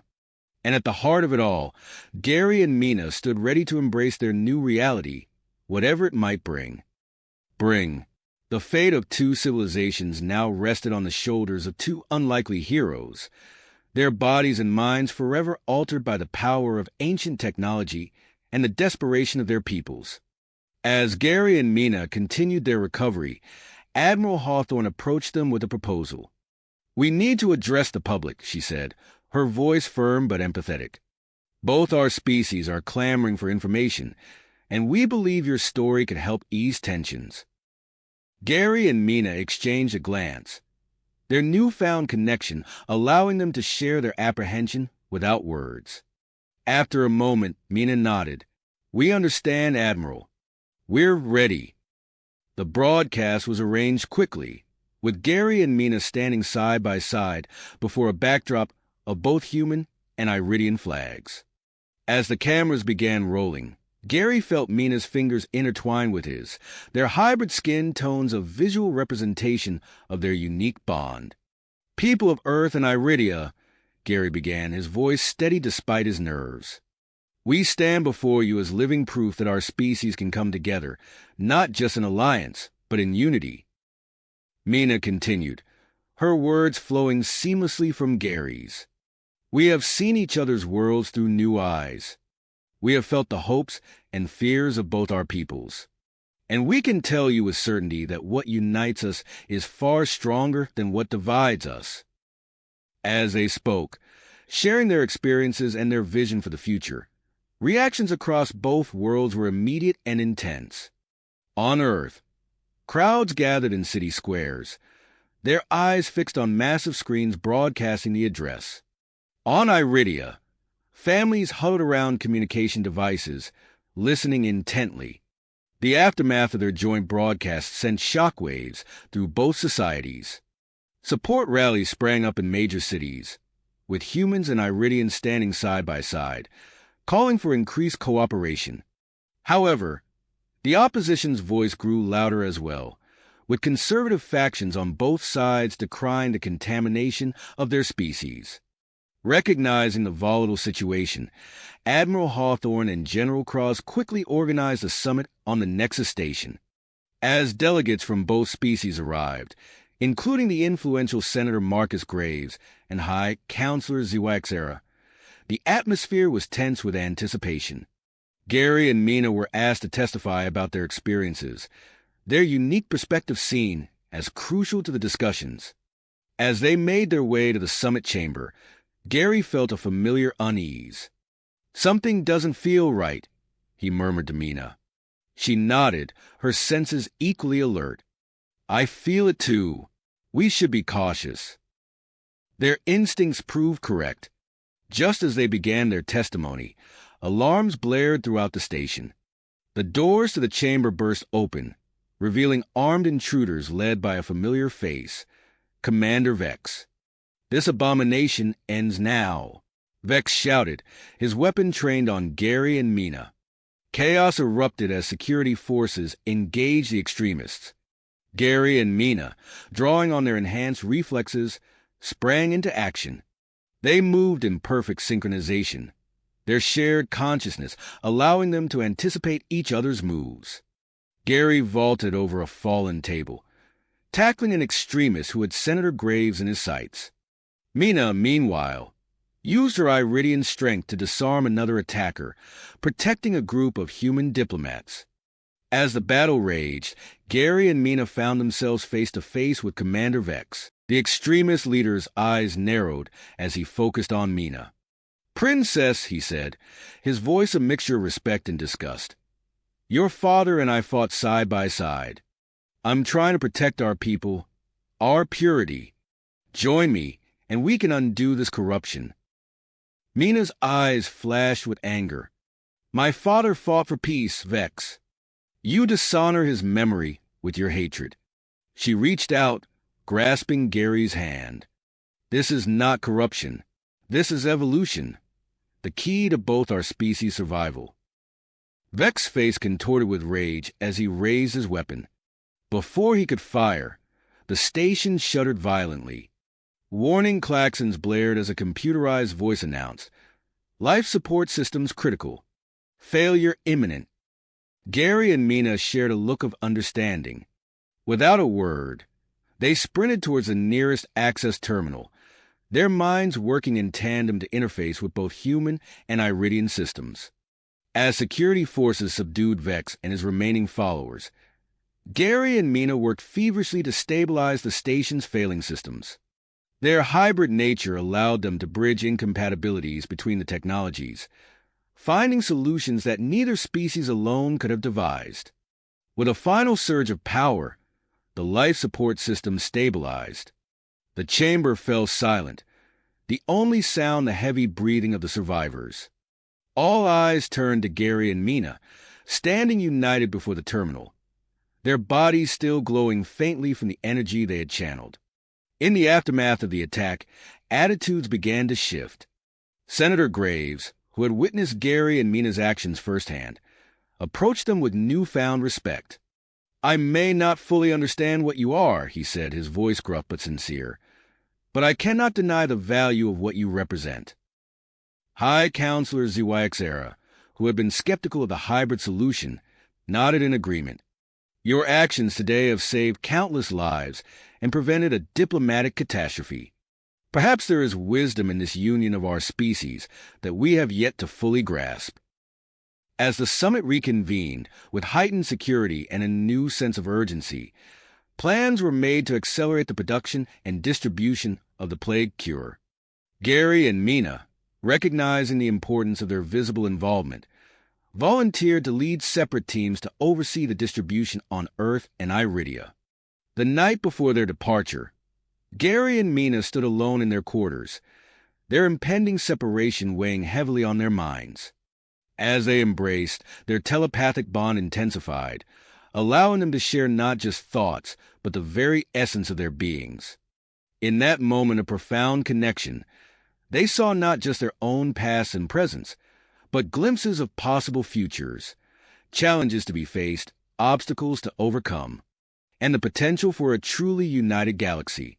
As they parted, their eyes met with a mixture of love, commitment, and shared purpose. No words were necessary. They knew that whatever trials lay ahead, their bond would endure. The next morning, Gary and Mina boarded separate ships, each accompanied by a joint team of human and Iridian experts. As the vessels prepared for departure, news arrived of growing public support for their cause, inspired by their actions during the attack. Yet even as hope blossomed, shadows loomed. Reports surfaced of splinter groups forming among both humans and Iridians, vowing to resist the changes brought by the hybrid cure and the proposed alliance. As their ships lifted off from the Nexus station, Gary and Mina shared a final telepathic touch, their mission clear. They would race to distribute the cure, work to solidify the fragile peace between their species, and face whatever challenges emerged together, even when apart. The stars stretched into streaks of light as the ships entered hyperspace, carrying with them the hopes of two worlds and the promise of a shared future yet to be written. The stars streaked past as Gary's ship hurtled through hyperspace, carrying him and his team towards Earth. His mind buzzed with the enormity of their task, but a familiar presence brushed against his consciousness, offering comfort across the vast distances of space. Mina's thoughts intertwined with his own, a reminder of their unbreakable bond even as they embarked on separate missions. As Gary's ship approached Earth, the planet's familiar blue orb came into view, marred by the telltale signs of a world ravaged by plague. Massive quarantine zones were visible from orbit, dark patches sprawling across continents. Gary steeled himself for the challenges ahead as the ship began its descent. Meanwhile, Mina's vessel broke through Iridia's swirling atmosphere, the alien world's purple-hued landscape stretching out before her. She felt a momentary pang of homesickness, not for this world of her birth, but for the space station where she and Gary had discovered their new identities. Shaking off the feeling, she focused on the task at hand. On Earth, Gary wasted no time. His team set up a distribution center in New York City, one of the hardest-hit areas. As he administered the cure to the first group of patients, Gary marveled at his own stamina. Hours passed in a blur of activity, yet he felt no fatigue. His hybrid physiology allowed him to work tirelessly, moving from patient to patient with unwavering focus. A woman grabbed his arm as he pressed the hypo spray to her neck. "Thank you," she whispered, her eyes filled with a mixture of hope and fear. Gary nodded, offering a reassuring smile before moving on to the next patient. The woman's touch lingered in his mind, a reminder of the human connection at the heart of their mission. Across the galaxy, Mina faced a different set of challenges. As she stepped off her ship onto Iridian soil, a crowd had already gathered. Whispers rippled through the assembled Iridians, a mix of awe and suspicion directed at their hybrid princess. "Look at her scales," one voice hissed. "They're so different. Is she even Iridian anymore?" Another wondered aloud. Mina straightened her posture, channeling the diplomatic skills honed during her royal upbringing. "My people," she began, her voice carrying across the plaza, "I stand before you changed, yes, but still dedicated to the well-being of Iridia. I bring hope in the form of a cure, one that will save countless lives." As she spoke, Mina felt a surge of emotions from the crowd. Fear, curiosity, and a growing sense of acceptance washed over her. Her enhanced empathic abilities, a product of her hybrid nature, allowed her to gauge the crowd's mood with startling clarity. In the days that followed, Gary and Mina settled into their respective routines, their missions taking on a rhythm of their own. Yet even as they focused on their tasks, their telepathic bond continued to grow stronger. Fleeting thoughts and emotions passed between them, bridging the gulf of space that separated them. Gary found himself smiling at inappropriate moments, catching glimpses of Mina's experiences on Iridia. During a tense meeting with local officials, he had to stifle a laugh as Mina's amused reaction to a particularly pompous Iridian diplomat filtered through their connection. For Mina, the link provided comfort during challenging moments. As she faced resistance from conservative Iridian factions, Gary's unwavering support bolstered her tenacity. His memories of their time together on the space station became a touchstone, grounding her in moments of doubt. However, their growing connection also proved distracting at crucial moments. During a delicate negotiation with a group of skeptical Iridian leaders, Mina found herself momentarily overwhelmed by a surge of adrenaline from Gary, who was in the middle of securing a cure shipment from saboteurs on Earth. As the cure began to take effect on both worlds, reports of recoveries flooded in. Gary watched with a mixture of joy and amazement as patients who had been on the brink of death regained their strength. In a hospital in Mumbai, he witnessed a young girl open her eyes for the first time in weeks, her parents weeping with relief at her bedside. On Iridia, Mina observed similar miracles. A Iridian elder, his scales dulled by the plague, regained his vibrant coloration within hours of receiving the cure. The elder grasped Mina's hand, his gratitude palpable. "Perhaps," he said, his voice rough with emotion, "there is wisdom in this new path you represent." Yet even as hope spread, new complications arose. Gary received reports of unusual side effects in a small percentage of those treated. Patients were developing enhanced strength, accelerated healing, and in some cases, faint scale-like patterns on their skin. Mina encountered similar phenomena on Iridia, with cured individuals displaying traits reminiscent of human physiology. The implications of these changes sent shockwaves through both societies, sparking heated debates and rekindling fears of contamination. As Gary and Mina grappled with these new challenges, they found themselves increasingly isolated.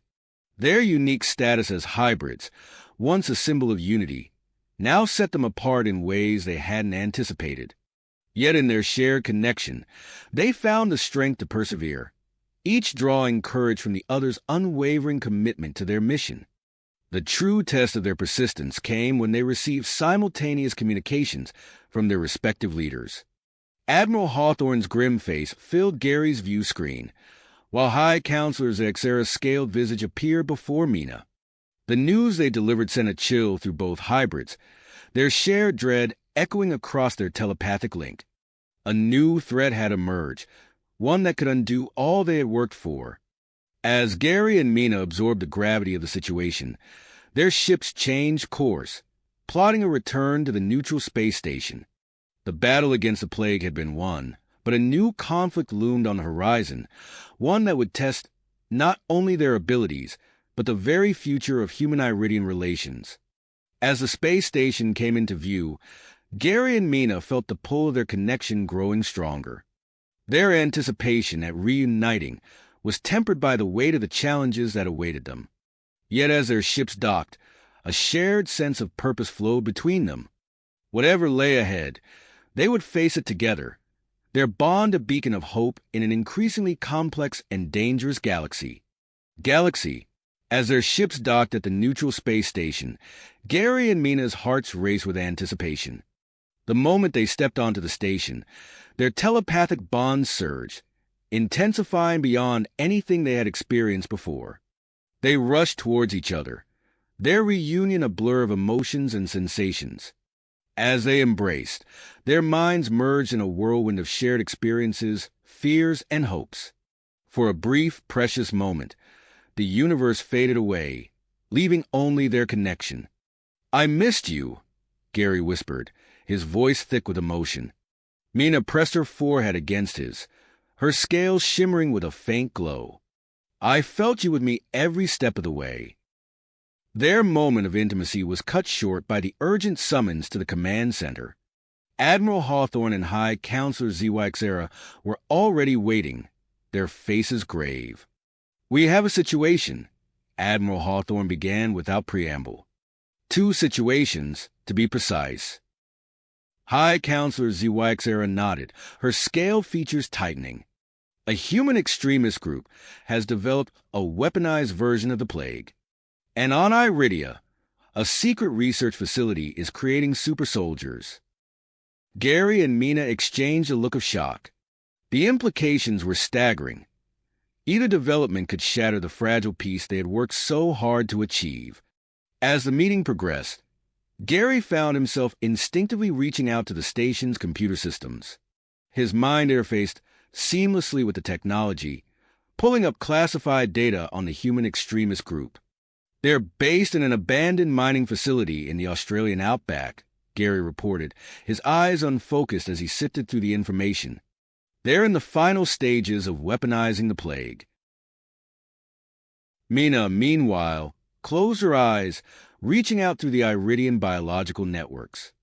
"The super soldier facility," she said, her voice distant. "It's hidden beneath the polar ice caps of Iridia's southern continent." The assembled leaders looked on in awe at the hybrid's enhanced abilities.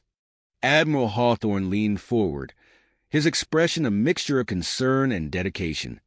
"We need to act fast. 2 joint task forces, 1 to Earth, 1 to Iridia. Gary, you'll lead the Earth mission," High Counselor ZYXera declared. "Mina, you'll command the Iridian operation." The decision hit Gary and Mina like a physical blow. They had just reunited, and now they would be torn apart again. Their eyes met, a silent conversation passing between them. Before they could depart, Dr. Reeves insisted on conducting a final round of tests. In his lab, Gary and Mina sat side by side as the doctor ran his scans, their hands intertwined. Dr. Reeves frowned at his readings. "Your hybrid physiology is continuing to evolve at an accelerated rate. Your abilities are growing stronger, but—" He hesitated. "But what?" Gary pressed. "Your bodies are struggling to maintain stability," Dr. Reeves explained. "Prolonged separation could lead to severe health complications. Perhaps even—" He didn't need to finish the sentence. Gary and Mina understood the stakes all too well. "We have to do this," Mina said softly, "for both our peoples." Gary nodded, squeezing her hand. "We'll find a way through this. Together." As they prepared to board their respective ships, Gary and Mina shared a final moment alone. Their telepathic bond surged, allowing them to experience each other's emotions with unprecedented intensity. Fear, love, tenacity, all flowed between them in a torrent of shared consciousness. "Stay safe," Gary murmured, pressing his lips to Mina's forehead. "You too," she replied, her scales shimmering with a soft, pulsing light. As Gary's ship approached Earth, he focused his mind on the task ahead. Using his enhanced abilities, he guided the team through the Australian outback, bypassing the extremist security systems with ease. Inside the facility, Gary's connection to the computer systems revealed the true extent of the threat. Holographic displays showed the weaponized plague's projected spread, targeting major Iridian population centers. "We need to destroy all of it," Gary commanded his team. "Every sample, every piece of data." Meanwhile, on Iridia, Mina led her task force through the icy landscape. Her ability to communicate with the local flora allowed her to navigate past the organic defenses surrounding the hidden base. Inside, she confronted Dr. ZYXLore, the lead scientist behind the super soldier program. The Iridian doctor's eyes widened in recognition. "Princess Mina," he hissed. "Or should I say, the hybrid anomaly?" Mina stood her ground. "What you're doing here is wrong, Dr. ZYXLore.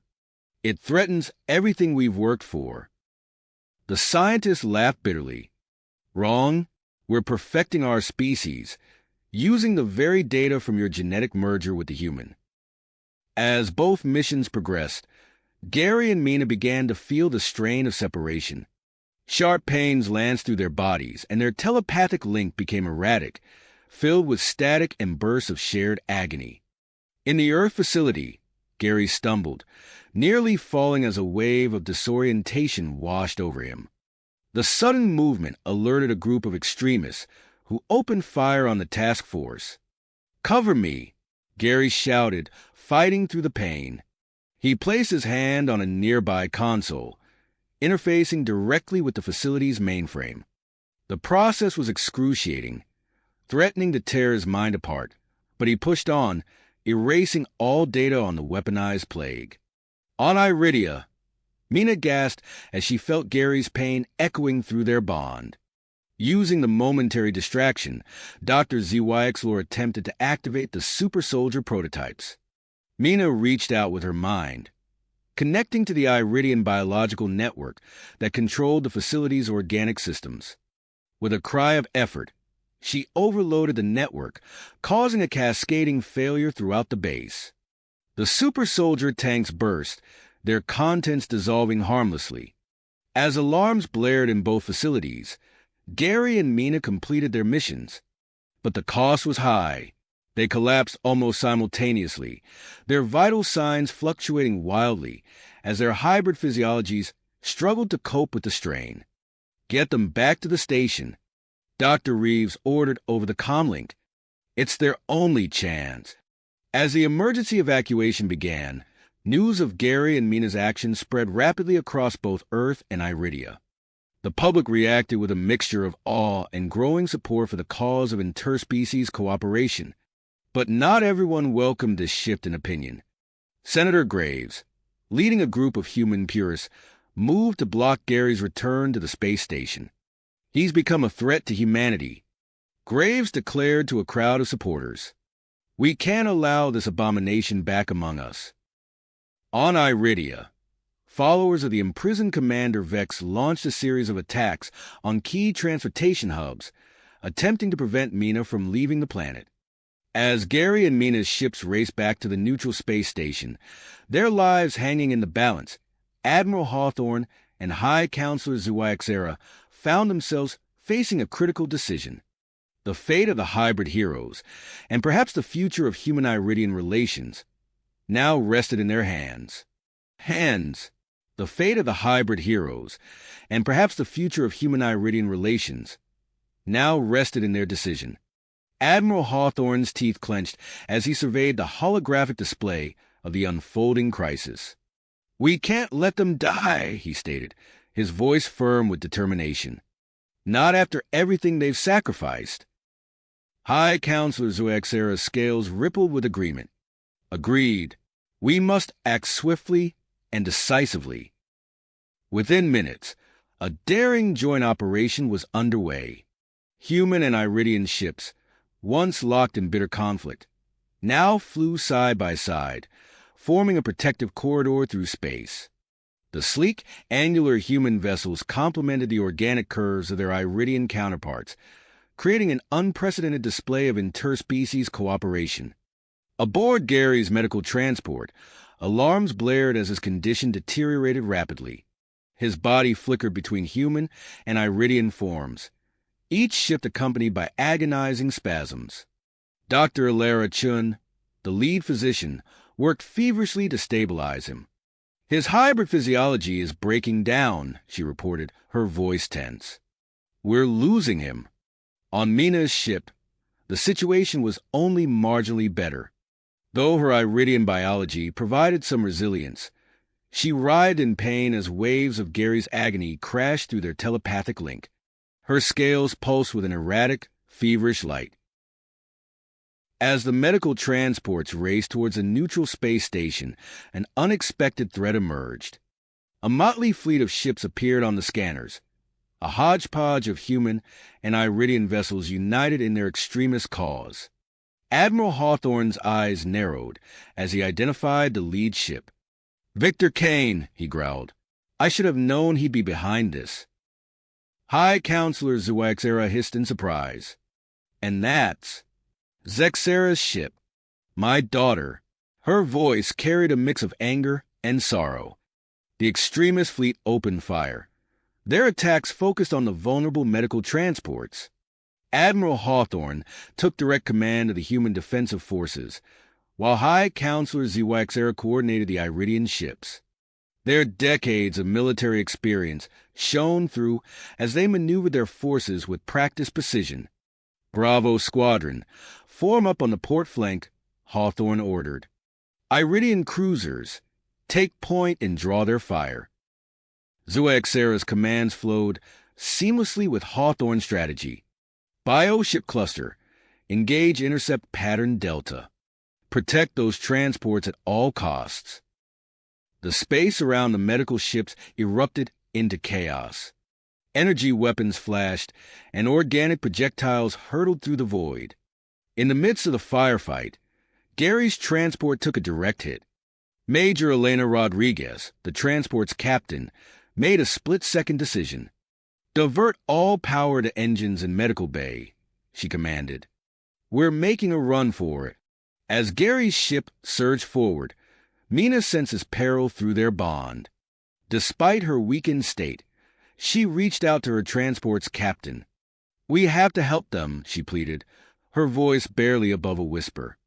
The Iridian captain nodded, understanding the gravity of the situation. With a series of rapid commands, he set their ship on an intercept course with Gary's damaged transport. As the two medical ships drew closer, Victor Kane's flagship broke through the defensive line. This ends now, Kane snarled, targeting weapons on both transports. In a shocking turn of events, Zexera's ship suddenly veered, placing itself between Kane and the medical transports. Enough bloodshed, Zexera's voice crackled over the comms. I cannot stand by and watch this senseless destruction. Her intervention bought precious seconds for the medical ships to complete their risky rendezvous. With a hiss of equalizing pressure, the airlocks linked and a mixed team of human and Iridian medics rushed to transfer Gary. The moment Gary was brought aboard Mina's ship, she broke free from her medical restraints. Ignoring the protests of the medical staff, she staggered to Gary's side. As their hands touched, a visible surge of energy passed between them. Gary's erratic transformation slowed, and Mina's pained expression eased. Dr. Reeves, monitoring from the space station, leaned forward in excitement. That's it, he exclaimed. Their physical proximity is stabilizing their hybrid physiologies. Keep them together. As the linked medical transports made their final approach to the space station, the tide of the battle turned. The combined human and Iridian fleets, inspired by the display of unity before them, fought with renewed vigor.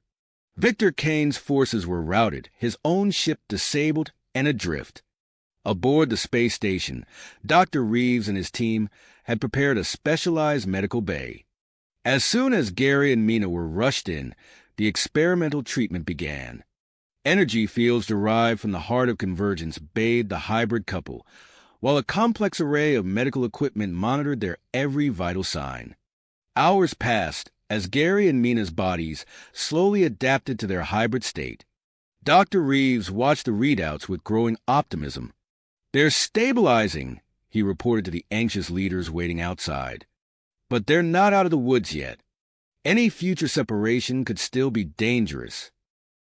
As news of Gary and Mina's improving condition spread, the political landscape began to shift. Citizens on both Earth and Iridia, moved by the couple's struggle and sacrifice, organized pro-unity rallies. The once bitter divide between the species seemed to be healing, mirroring the recovery of the hybrid heroes. In a quiet moment between crisis management meetings, Admiral Hawthorne and High Counselor Zexera found themselves standing before the observation window of the medical bay. Inside, Gary and Mina lay side by side, their hands clasped tightly even in their unconscious state. They've changed everything, Hawthorne mused, his usual gruff demeanor softened by the sight. Zexera's scales shimmered with agreement. Perhaps it's time we changed as well, she suggested. A formal alliance between our peoples. As they began to discuss the possibility of a joint governing body, Gary and Mina stirred. Their eyes opened slowly, immediately seeking each other out. Their telepathic bond, stronger than ever, hummed with shared thoughts and emotions. As they took in their surroundings and the monumental changes occurring around them, Gary and Mina realized that their personal journey had become something far greater. They were no longer just two individuals caught between worlds.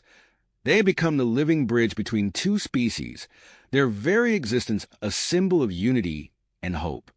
The road ahead was uncertain, filled with challenges both personal and political. But as Gary and Mina gazed at each other, their hands intertwined, they knew that whatever came next, they would face it together. Together, united by a bond that transcended species. As days passed, Gary and Mina's recovery progressed under the watchful eyes of Dr. Reeves and his team. The specialized medical bay hummed with activity, screens displaying a constant stream of data on the hybrid couple's vitals. Dr. Reeves leaned over a console, his brow furrowed in concentration. "Fascinating," he muttered, tapping a series of commands into the system. "Their genetic stability increases exponentially when they're in physical contact." He turned to Admiral Hawthorne and High Counselor ZYXera, who stood nearby. "I believe we've stumbled upon a crucial factor in their recovery. Their proximity to each other seems to be key." The Admiral raised an eyebrow. "What exactly are you suggesting, Doctor?" Dr. Reeves took a deep breath. "I recommend we conduct a series of controlled experiments to test this theory. We need to observe the effects of various levels of physical contact on their hybrid physiologies." High Counselor ZYXera's scales rippled with concern. "And what would these experiments entail?" "We'll start small," Dr. Reeves explained. "Simple hand-holding, then progress to more prolonged contact. All under strict medical supervision, of course." After a moment of hesitation, both leaders nodded their assent. The experiments began immediately, with Gary and Mina's full cooperation. At first, the couple simply held hands. The effect was immediate and measurable. Their vital signs stabilized, and the erratic fluctuations in their hybrid DNA slowed. As the experiments progressed to more intimate forms of contact, the results became even more pronounced. During one session, as Gary and Mina embraced, the monitoring equipment suddenly lit up with activity. Dr. Reeves rushed to analyze the data, his eyes widening in amazement. "This is unprecedented," he announced. "Their hybrid DNA is not just stabilizing, it's evolving. They're developing enhanced physical and cognitive abilities." The implications of this discovery were enormous, but they also presented a dilemma. Dr. Reeves called an emergency meeting with Admiral Hawthorne and High Counselor ZYXera. "Based on our findings, I believe we need to implement a more intensive treatment plan," he said, choosing his words carefully. "For optimal results, Gary and Mina should maintain near constant physical contact for an extended period." The room fell silent as the implications sank in. Admiral Hawthorne was the first to speak. "You're talking about enforcing intimate proximity between two individuals who are also diplomatic representatives. The ethical implications alone." High Counselor ZYXera interjected, her voice tinged with concern. "Not to mention the cultural sensitivities we must consider. This is highly unorthodox." Dr. Reeves nodded gravely. "I understand your concerns, but the alternative could be dire. Separation at this stage could lead to a catastrophic breakdown of their hybrid physiologies." After hours of heated debate, a decision was reached. A specially designed living space would be created within the medical bay, equipped with advanced monitoring systems and a shared sleeping area. When Gary and Mina were informed of the plan, they exchanged a look of uncertainty.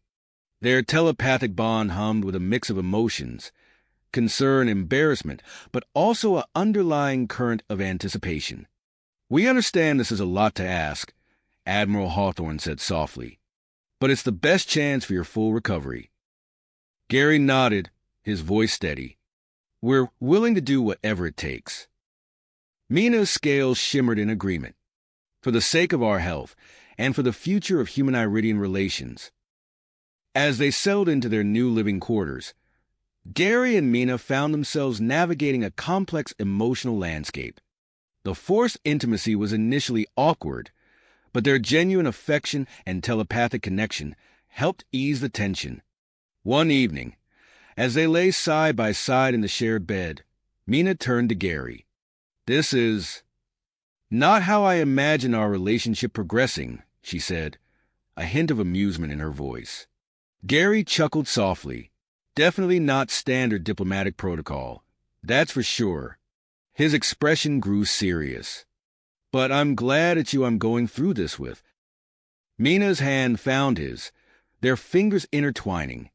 The familiar surge of energy passed between them, but this time it felt different, stronger, more harmonious.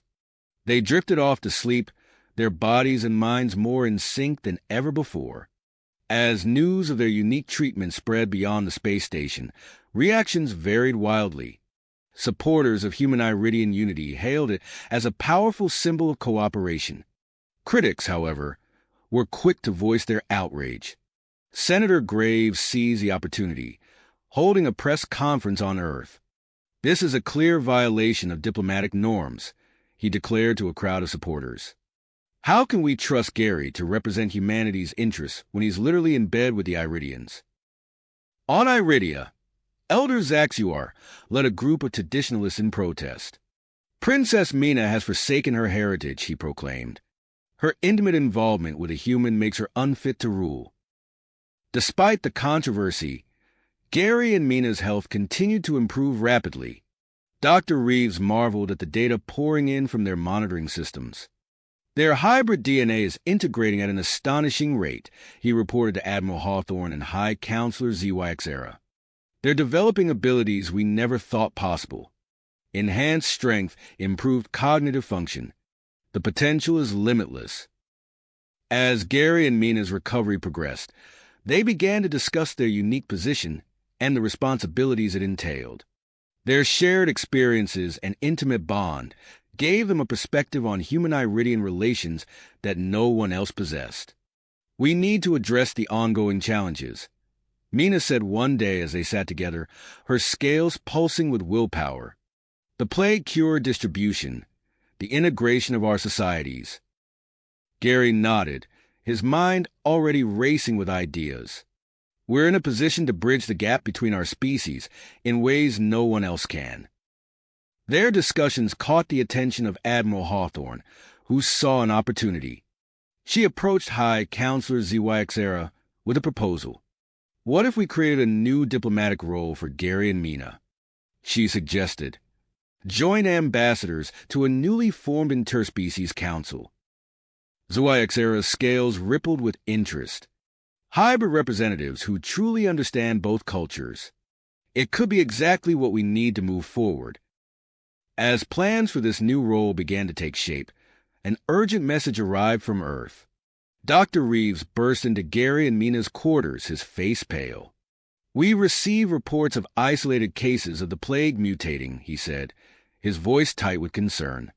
"The current cure might not be effective against this new strain." Gary and Mina exchanged a look of alarm. Their moment of triumph was short-lived as they realized the magnitude of this new threat. "There's more," Dr. Reeves continued. "Based on our research, we believe the key to combating this new strain might lie in your evolved hybrid DNA." The implications hung heavy in the air. Gary voiced the question they were both thinking. "What does that mean for us?" Dr. Reeves took a deep breath. "It means you have a choice to make. Continue your recovery here in isolation, or risk your health by leaving the station to help develop a new cure." Gary and Mina sat in stunned silence, the weight of the decision before them pressing down like a physical force. The fate of two worlds once again rested in their hands, and the path forward was anything but clear. Clear. Gary and Mina exchanged a determined look, their telepathic bond humming with shared determination. "We have to go," Gary said, his voice steady. "The risks to our own health are nothing compared to the lives at stake." Mina nodded, her scales shimmering with agreement. "Our unique position gives us a responsibility we can't ignore." Within hours, they were aboard a specially outfitted shuttle, racing towards the plague-affected regions. Dr. Reeves insisted on accompanying them, his medical expertise crucial for the mission's success. As they approached the Mars mining colony, their first stop, Dr. Reeves conducted a final series of tests on their hybrid physiology. His eyes widened as he analyzed the results. "This is remarkable," he said, tapping the display screen. "Your genetic bond has strengthened significantly. Physical separation no longer poses an immediate threat to your health." Gary and Mina shared a look of surprise and relief. "That's good news, right?" Gary asked. Dr. Reeves nodded cautiously. "It certainly allows for greater flexibility in your mission. However," he added, his tone serious, "I must warn you that prolonged separation could still have unforeseen consequences. We're in uncharted territory here." As their shuttle docked at the Mars colony, Admiral Hawthorne's voice crackled over the comm system. She and High Counselor ZYXera briefed the team on the extent of the mutating plague. "We've identified 3 key hotspots," Hawthorne explained.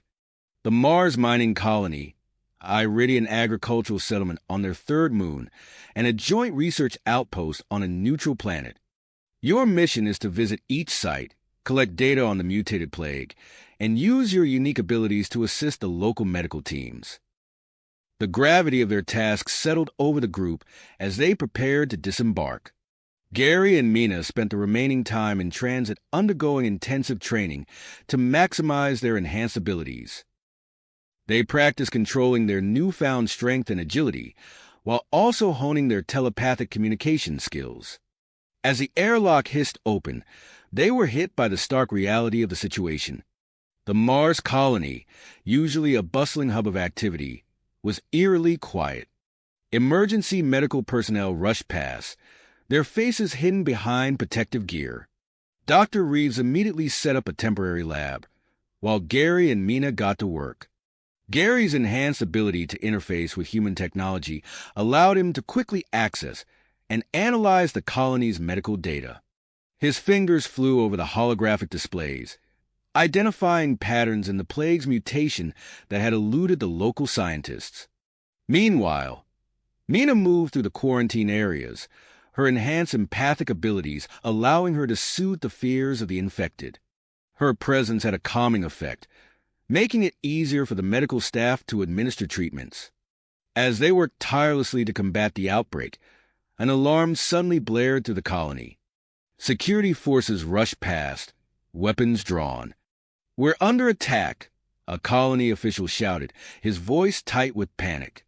Gary and Mina shared a quick glance before springing into action. They raced towards the source of the disturbance, their enhanced speed allowing them to outpace the security teams. As they rounded a corner, they came face to face with a familiar figure. Victor Kane, the human extremist leader who had previously tried to prevent their reunion. Kane, flanked by a group of heavily armed loyalists, grinned maliciously. Well, he sneered. "If it isn't the freaks of nature themselves, you've saved us the trouble of hunting you down." Gary stepped forward, his body tense for action. "Kane, you need to stand down. There are sick people here who need our help." Kane's eyes glittered with fanatical intensity. "Oh, we'll help them all right. Once we have your hybrid DNA, we'll create a cure that will ensure human superiority once and for all." Without warning, Kane's forces opened fire. Gary and Mina moved in perfect synchronization, their telepathic bond allowing them to anticipate each other's actions. They dodged the initial barrage, using their enhanced agility to close the distance to their attackers.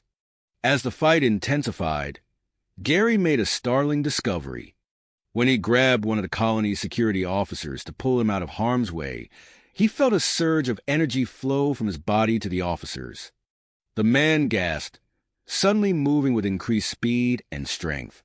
Mina, Gary called out telepathically, "I think I can temporarily transfer some of our enhanced abilities to others." Understanding flowed through their bond. Mina quickly adapted, touching the other security personnel and passing on a portion of her strength.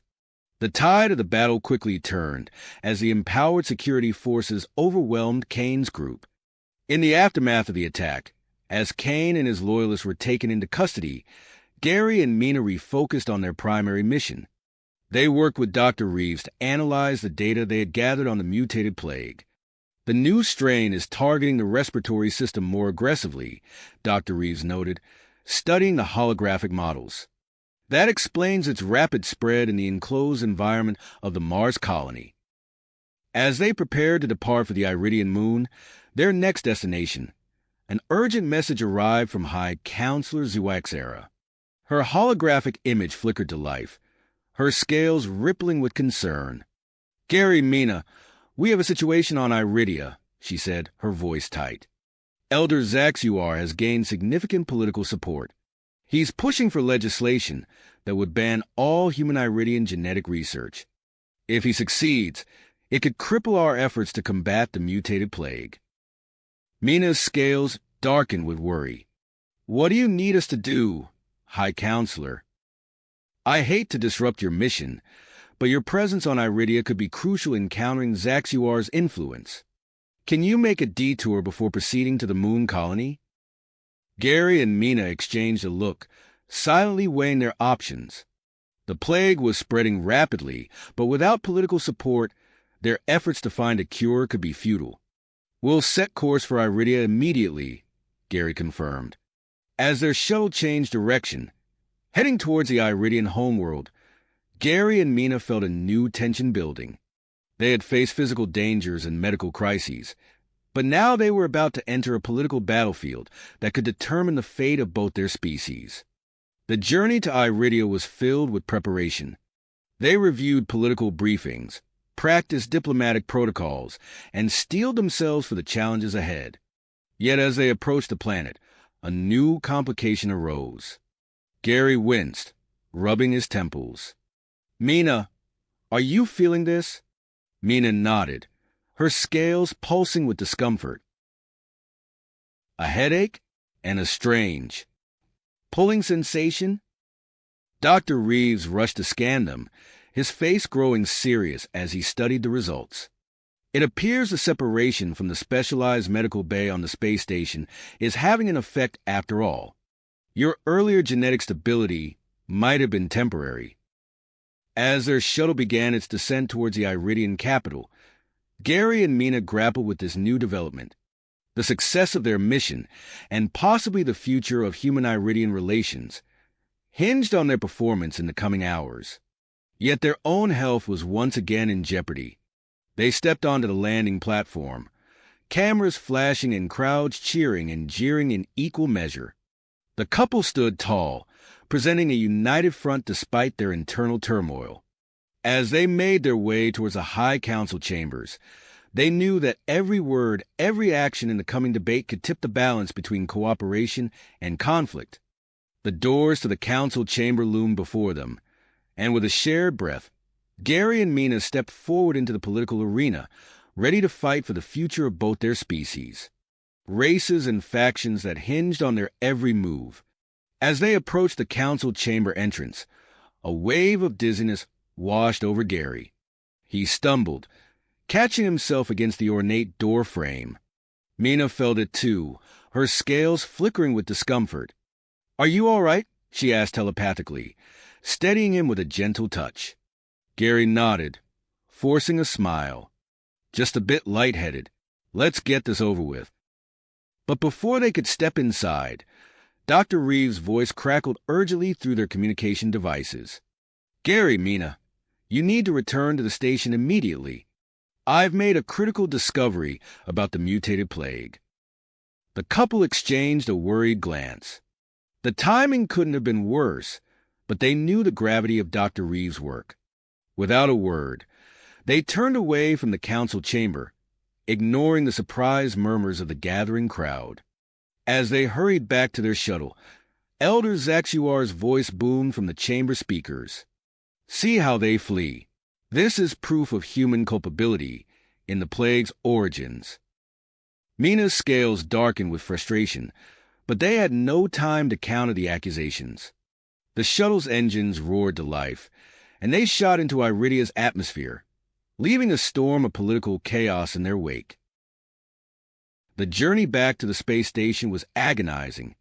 Gary's head throbbed with increasing intensity, while Mina's scales pulsed erratically, cycling through a range of unnatural hues. Dr. Reeves monitored their vital signs remotely, his face grim on the shuttle's view screen. Your genetic stability is deteriorating faster than we anticipated, he explained. We need to get you back to the specialized medical bay immediately. As they approached the station, Gary's vision blurred. He felt Mina's concern pulse through their bond, her own discomfort amplifying his. The docking procedure was a haze of pain and disorientation. The moment they stepped off the shuttle, medical teams swarmed them. Gary and Mina were rushed through the station's sterile corridors, the harsh lighting intensifying their headaches. They caught glimpses of worried faces as they passed. Admiral Hawthorne, conferring urgently with her staff. High Counselor Ziwaxera, her scales rippling with concern.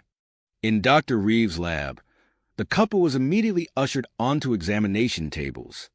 The doctor worked swiftly, his fingers dancing over holographic displays as he analyzed their readings. The mutated plague isn't just attacking the respiratory system, Dr. Reeves explained, his voice tight with urgency. It's attempting to rewrite the genetic code of its victims. That's why our original cure has become ineffective. Gary winced as a particularly sharp pain lanced through his skull. What does that mean for us, Doc?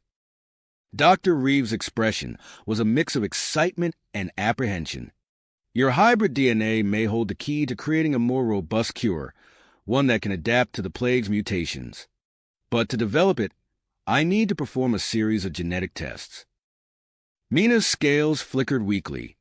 Whatever it takes, Doctor. We're ready. The doctor hesitated. There's a complication.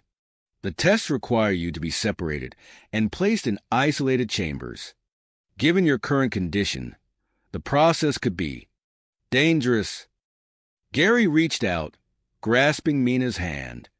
Their eyes met, a silent understanding passing between them. Despite the risks, they knew what had to be done. Do it, Gary said firmly.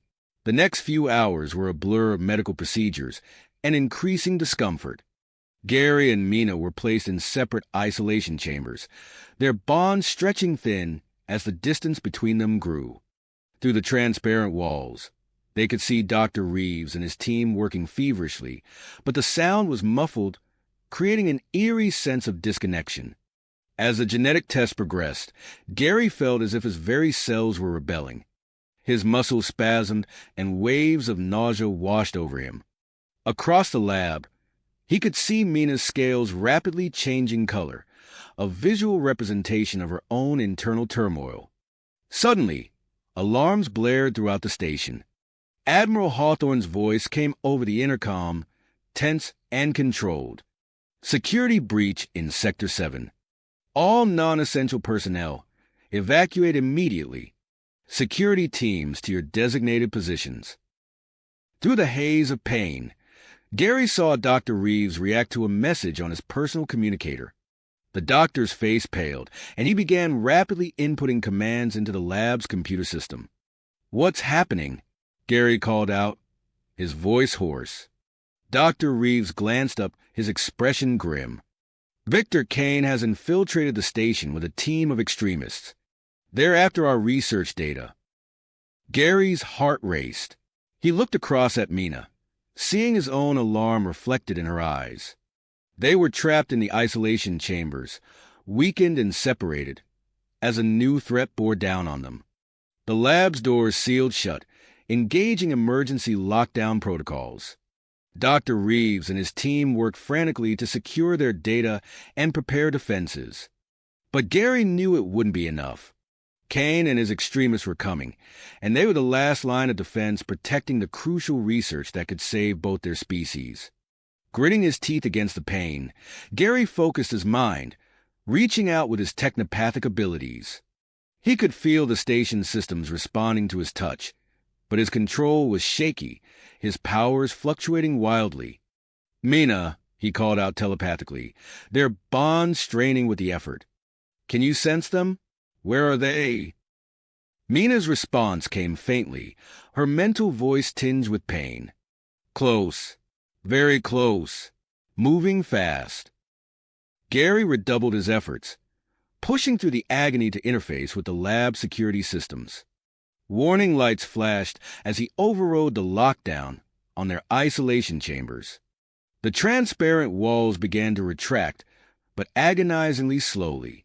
Outside the lab, they heard the sounds of a skirmish, shouts, the crack of energy weapons, the thud of bodies hitting the floor. Dr. Reeves and his team took up defensive positions, makeshift weapons in hand. As the isolation chamber doors finally opened, Gary and Mina stumbled out, leaning on each other for support. Their bodies were weak, but their commitment was iron. They positioned themselves between the lab entrance and Dr. Reeves' vital research data. The lab's main door shuddered under a heavy impact. Again and again, metal groaned and sparks flew as the extremists worked to breach the final barrier. Gary and Mina stood side by side, their hands clasped tightly. Despite their physical pain, their bond hummed with shared purpose. They were the last hope for a cure, the bridge between two species. Whatever came through that door, they would face it together. With a final, resounding crash, the lab door burst open. Smoke billowed into the room, and through it stepped the imposing figure of Victor Kane, flanked by his heavily armed followers. His eyes locked onto Gary and Mina, a cruel smile spreading across his face. "Well, well," Kane sneered, raising his weapon. "Looks like you're not quite the superhuman freaks you thought you were." Gary and Mina tensed, ready to unleash whatever power they had left. The fate of two worlds hung in the balance, and the real fight was about to begin. The couple braced themselves for the inevitable clash. Kane's team surged forward, energy weapons blazing. Gary's mind raced, reaching out to the medical bay systems. Suddenly, a nearby diagnostic scanner whirred to life, its robotic arm swinging wildly and forcing two extremists to dive for cover. Mina's scales rippled as she sensed the attacker's intentions. "Left!" she shouted, pulling Gary aside as a stun blast sizzled past them. Despite their weakened state, Gary and Mina moved in perfect synchronization. Gary's technopathic abilities sent equipment carts rolling across the floor, creating obstacles for their assailants. Mina anticipated each attack, allowing them to dodge and counterattack with uncanny precision. Dr. Reeves and his team fought valiantly, but they were quickly overwhelmed. Gary winced as he saw a lab assistant crumple to the ground, struck by a neural disruptor. As the battle raged on, Gary felt his control slipping. His vision blurred, alternating between human and Iridian perception. He stumbled, nearly falling as his legs briefly shifted to a Iridian's tripital stance. Mina fared no better. Her skin flickered between smooth human flesh and iridescent scales, her body struggling to maintain a consistent form. "Gary," she gasped, her voice strained, "we can't keep this up much longer." Victor Kane, observing from the rear of his group, smiled coldly. He raised a hand, signaling his team to halt their advance. "It seems your little science experiment is falling apart," he called out, his voice dripping with mock concern. "Why don't you save yourselves the agony and surrender?" Gary gritted his teeth, fighting against a wave of nausea. "Never," he spat. Kane shrugged, then turned his attention to Dr. Reeves. The scientist was cornered near his workstation, clutching a data crystal containing their research. "Hand it over, Doctor," Kane demanded, "or I'll ensure your hybrid pets suffer a long, painful demise." Dr. Reeves hesitated, his eyes darting between the data crystal and the struggling couple. Gary saw the conflict in the doctor's face and knew they couldn't let him sacrifice everything they'd worked for. "Do it," Gary said, his voice barely above a whisper. Mina nodded in agreement, her scales dulling with resignation.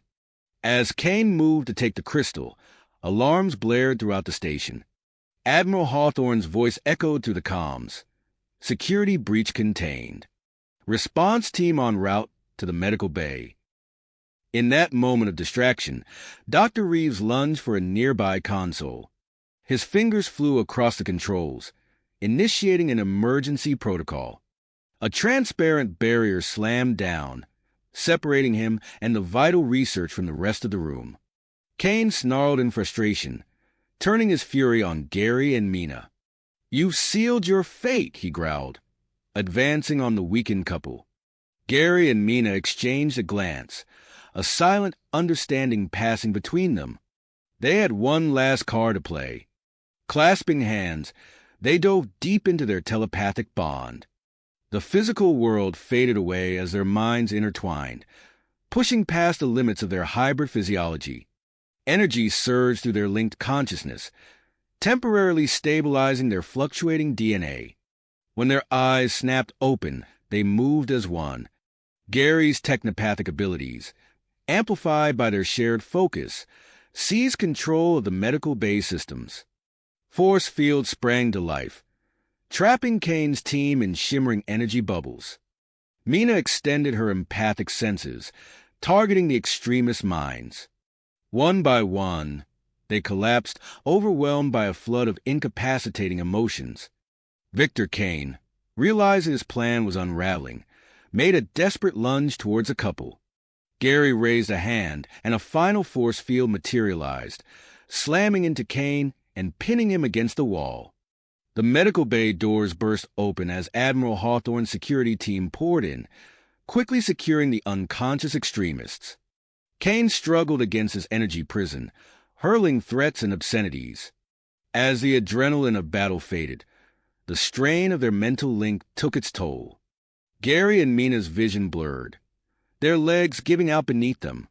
They collapsed to the floor, still hand in hand, as their hybrid physiologies once again began to destabilize. Dr. Reeves emerged from his protective barrier, rushing to the fallen couple's side. "Get them to the specialized medical pod now," he barked at the medical team. As Gary and Mina were lifted onto gurneys, the doctor's face was a mask of concern and curiosity. In the haze of semi-consciousness, Gary felt Mina's presence in his mind, weaker but still there. Their shared thoughts swirled with a mix of relief, uncertainty, and a strange sense of transformation. As darkness closed in around them, one thing became clear. Whatever came next, they would face it together, in ways they had never imagined. The last thing Gary saw before losing consciousness was Dr. Reeves bent over a console, his eyes wide with astonishment as he studied the readings from their latest scans. Whatever the doctor had discovered, Gary knew it would change everything. The future of two worlds now rested in their altered DNA, and the real challenge was only beginning. Gary's eyes fluttered open, his vision slowly coming into focus. The soft hum of medical equipment filled his ears as he found himself lying in a specialized medical pod. Beside him, Mina stirred, her scales shimmering faintly as she regained consciousness. Dr. Reeves' face appeared above them, a mix of concern and excitement etched across his features. "Welcome back," he said, his voice low and urgent. "How are you feeling?" Gary attempted to sit up, but a wave of dizziness forced him back down. "Like I've been hit by a freight train," he groaned. "What happened?" The doctor tapped a few commands on a nearby console, causing the pod's canopy to retract. "You've been unconscious for several days. Your hybrid physiology, it's evolving at an unprecedented rate." Mina's hand found Gary's, their fingers intertwining. "The cure?" she asked, her voice barely above a whisper. Dr. Reeves nodded, a smile breaking through his professional demeanor. "We've done it. Using the data from your evolved DNA, we've created a prototype treatment that shows incredible promise. Over the next few hours, the doctor explained the intricacies of the new cure and the unique method required for its administration. Gary and Mina listened intently, their minds reeling with the implications. "So, we're the key to delivering this cure?" Gary asked, his brow furrowed in concentration. "Precisely," Dr. Reeves confirmed. "Your combined abilities, Gary's technopathy and Mina's empathy, allow the cure to adapt to each patient's specific genetic makeup. It's remarkable, really." As the couple absorbed this information, Admiral Hawthorne entered the medical bay, his uniform crisp despite the clear signs of exhaustion on his face. "I'm glad to see you both awake," he said, nodding to Gary and Mina. "We've got a lot of work ahead of us." The Admiral outlined the plans for the upcoming relief missions, detailing the 3 primary targets: Mars, the Iridian agricultural moon, and the Joint Research Outpost. "Time is of the essence," he stressed. "The mutated plague is spreading faster than we anticipated." Over the next week, Gary and Mina underwent intensive training to control their enhanced abilities and manage their intertwined physiologies. They spent hours in simulated environments, learning to maintain the delicate balance between their individual identities and their shared consciousness. As they prepared for their first mission to Mars, Gary noticed a change in the way he and Mina interacted. Their physical contact, necessary for maintaining their stability, began to spark something deeper. Stolen glances and lingering touches hinted at a growing attraction that went beyond their initial bond. This development didn't go unnoticed.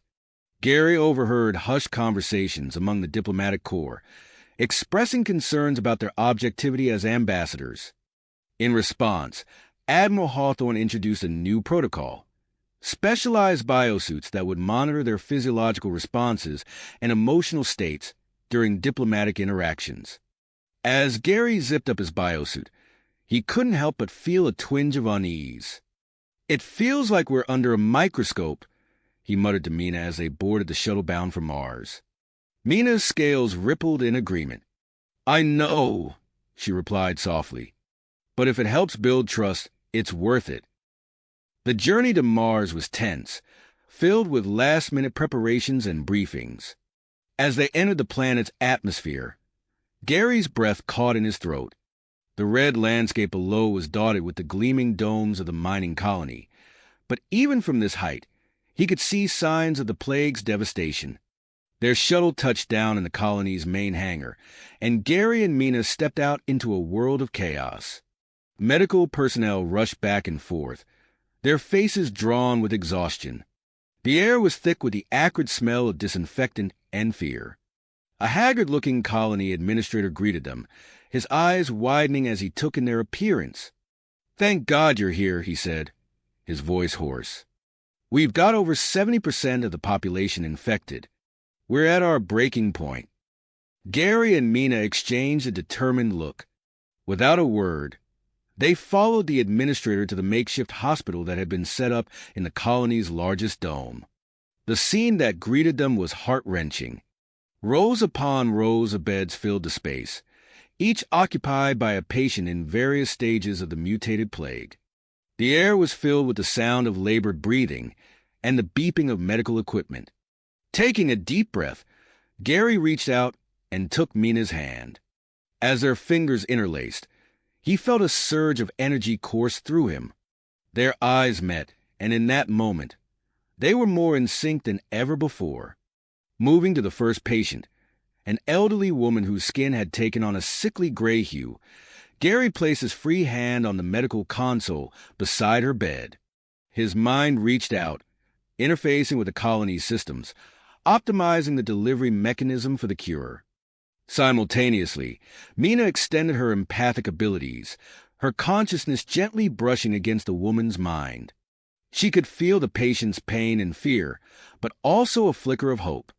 As one, Gary and Mina began to administer the cure. Gary's technopathic abilities guided the treatment through the medical systems, while Mina's empathic powers directed it to the most affected areas of the patient's body. The process was intense, requiring every ounce of their concentration.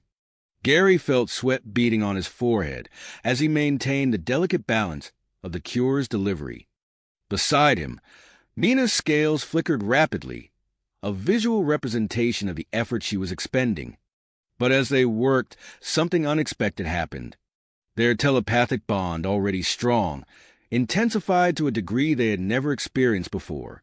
Suddenly, Gary could see through Mina's eyes, feeling the ebb and flow of the patient's emotions as if they were his own. At the same time, Mina found herself understanding the complex medical systems as intuitively as Gary did. Their minds merged and separated, individual identities blurring and reforming in a dance of shared consciousness. It was exhilarating and terrifying all at once.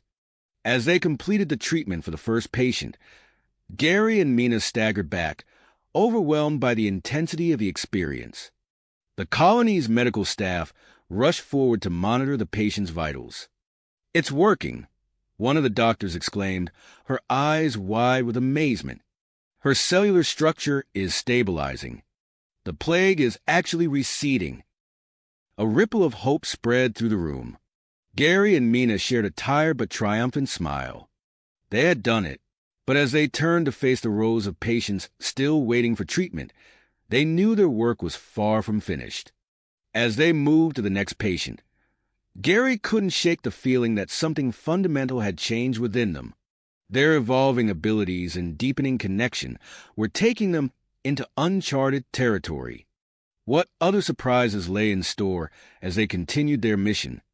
And how would these changes affect their roles as ambassadors of their respective species? With these questions swirling in his mind, Gary took Mina's hand once more, ready to face whatever challenges lay ahead. The fate of two worlds rested on their shoulders, and they were determined to see it through together, no matter the consequences. As they cured the last patient on Mars, Gary couldn't shake the feeling that their journey was far from finished. Their next destination loomed before them, the Iridian agricultural moon. As their ship entered the moon's atmosphere, Gary noticed an unusual reading on the sensor display. "Mina, take a look at this," he said, gesturing to the flickering screen. "There's some kind of energy signature coming from the surface. It's not like anything I've seen before."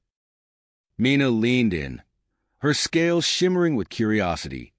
"It's similar to the readings we saw at the Temple of Convergence, but much stronger." As their ship descended towards a landing zone, the energy signature intensified. The ship systems began to fluctuate, forcing Gary to use his technopathic abilities to maintain control.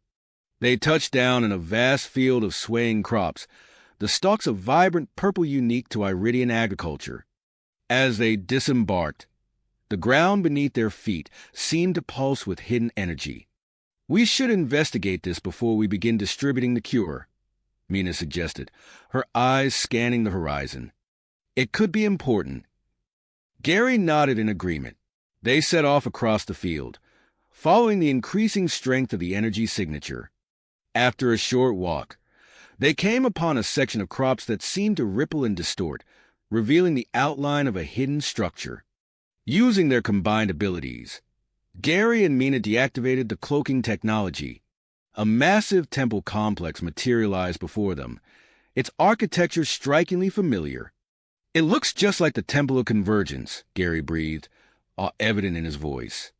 They approached the entrance, which was sealed with an intricate locking mechanism. As they drew near, the lock began to glow, responding to their hybrid physiology. With a soft hiss, the doors slid open, granting them access. Inside, the air was cool and still, filled with the faint hum of ancient technology.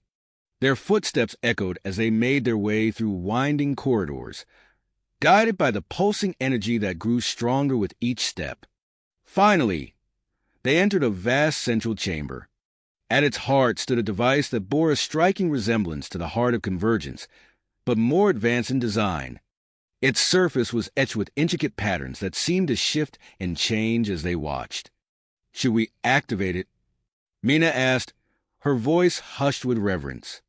Before Gary could respond, the device sprang to life. A pulsating energy field enveloped them, lifting them off their feet. Gary reached for Mina's hand, their fingers intertwining as the energy coursed through their bodies. The sensation was intense but not painful. Gary felt his body changing, evolving at an accelerated rate. His senses sharpened, his strength increased, and he could feel his connection to technology deepening. Beside him, Mina's scales rippled with newfound vigor, her empathic abilities expanding exponentially. When the transformation subsided, they stood on shaky legs, marveling at their enhanced forms. Gary flexed his fingers, feeling the raw power coursing through him. The cure, Mina gasped, her eyes wide with realization. I can feel it within us now. We don't need the external equipment anymore. Eager to test their new abilities, they hurried back to the colony's main settlement. The treatment centers were overflowing with infected Iridians, their bodies ravaged by the mutated plague. Gary and Mina approached the first patient, a young Iridian whose scales had dulled to a sickly gray. They placed their hands on the patient's shoulders, concentrating on generating the cure within their own bodies. A soft glow emanated from their palms, spreading through the patient's body. In a matter of seconds, the Iridian scales brightened, returning to their natural, healthy hue. News of their miraculous healing spread like wildfire. Soon, thousands of infected Iridians were lining up outside the treatment centers. Gary and Mina worked tirelessly, curing hundreds of patients per hour with nothing more than a touch. As the days passed, the infection rate on the moon plummeted. Gary and Mina's enhanced abilities allowed them to treat patients at an unprecedented speed, giving hope to the desperate colonists. However, their success did not go unnoticed. On the 5th day of their healing mission, Gary's enhanced senses picked up an approaching group of vehicles. "We've got company," he warned Mina, his eyes scanning the horizon. Two groups converged on their location from opposite directions. One, a band of Iridians led by a fierce-looking female with crimson scales. The other, a team of humans in unmarked shuttles. "Zexvora," Mina hissed, recognizing the Iridian leader. "She's an isolationist extremist. And those humans, they're not with Admiral Hawthorne's people." Gary's mind raced, assessing their options. They couldn't abandon the remaining patients, but they also couldn't risk falling into the wrong hands. "We need to protect the temple and the colonists," Gary said, his voice firm with determination. "I'll use my technopathic abilities to activate the temple's defenses. Can you try to establish a telepathic link with Zexvora? Maybe we can understand what they want." Mina nodded, her eyes closing in concentration. As she reached out with her empathic powers, Gary focused on the temple's ancient systems, his enhanced abilities allowing him to interface with the alien technology. Suddenly, the energy signature from the temple spiked dramatically. The ground beneath their feet began to tremble, and the air crackled with building power. "Gary," Mina called out, her voice tinged with urgency. "The device in the central chamber. It's overloading." They exchanged a worried glance, realizing that they now faced a triple threat: Zexvora's isolationists, the mysterious human team, and a potentially catastrophic overload of the convergence technology. As the two groups closed in and the temple's energy continued to build, Gary and Mina stood back to back, their enhanced bodies humming with power. They had come too far to fail now. Whatever challenges lay ahead, they would face them together, their shared destiny intertwined with the fate of two worlds. Worlds hung in the balance. As they stood back to back, facing the approaching threats, the ground beneath their feet began to shake violently. "The temple," Gary shouted over the rumbling. "We need to stabilize it." Without hesitation, they sprinted back towards the ancient structure, its energy signature now pulsing erratically. As they entered the central chamber, the device at its heart was a maelstrom of swirling energy, threatening to tear itself apart. Gary's enhanced technopathic abilities kicked into overdrive as he interfaced with the alien technology. His mind raced through complex algorithms and data streams, desperately seeking a way to control the surging power. "Mina, I need your help," he called out, his voice strained with effort. "There's something organic about this system. I can't fully grasp it." Mina stepped forward, her empathic powers reaching out to touch the consciousness of the device. As their abilities merged, a flood of information washed over them. The device wasn't just a power source. It was a vast genetic repository, holding the complete DNA sequences of both humans and Iridians. "Gary, do you see this?" Mina gasped, her scales flickering rapidly with excitement and disbelief. "Our species. They're connected." As they delved deeper into the device's functions, their synchronized efforts inadvertently triggered a dormant protocol. The chamber sealed itself with a resounding thud, and a concentrated energy field enveloped them. The sensation was intense, far beyond their previous transformation. Gary felt his body changing at a cellular level, his very DNA rewriting itself. Beside him, Mina's form shifted and flowed, her scales and skin merging in patterns never before seen. When the energy field finally dissipated, they stood transformed. Gary's skin now bore intricate patterns reminiscent of Iridian scales, while Mina's form had taken on more human-like characteristics. They were the perfect blend of both species, a living testament to their shared origins. As they marveled at their new forms, a distant explosion rocked the temple. The conflict outside was escalating. "We need to stop this," Mina said, her voice carrying a new resonance. They raced out of the temple, their enhanced physiology allowing them to move with incredible speed and agility. The scene that greeted them was chaos. Zexvora's isolationists were engaged in a firefight with the unidentified human team, with terrified colonists caught in the middle. Gary reached out with his amplified technopathic abilities, interfacing with the weapons on both sides. With a thought, he disabled their firing mechanisms, bringing the battle to an abrupt halt. Simultaneously, Mina projected a powerful wave of calming energy. The combatants lowered their weapons, the fight draining out of them as they turned to stare at the transformed couple. "Enough!" Gary's voice boomed across the battlefield, his new form commanding attention. "This conflict ends now."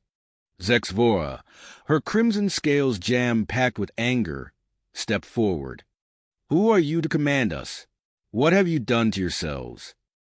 Mina locked eyes with the Iridian leader, establishing a deep empathic connection.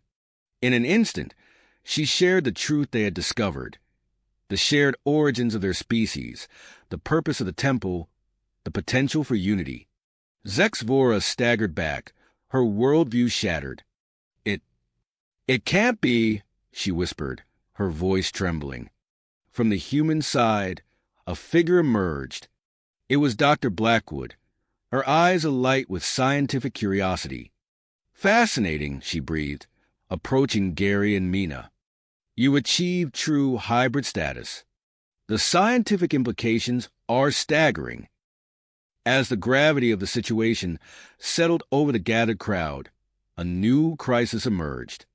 The temple's energy emissions had destabilized the moon's environmental systems. Alarms blared across the colony as atmospheric regulators began to fail. Gary and Mina exchanged a determined look. Without a word, they made their way to the colony's central environmental control hub. As they interfaced with the systems, their enhanced abilities worked in perfect harmony. Gary's technopathic powers allowed him to navigate the complex web of environmental controls, while Mina's empathic abilities helped attune the systems to the needs of the moon's ecosystem. Together, they not only stabilized the environment but optimized it, promising a new era of agricultural abundance. As the crisis subsided, Gary and Mina found themselves surrounded by a mixture of humans and Iridians, all looking at them with a combination of awe and hope.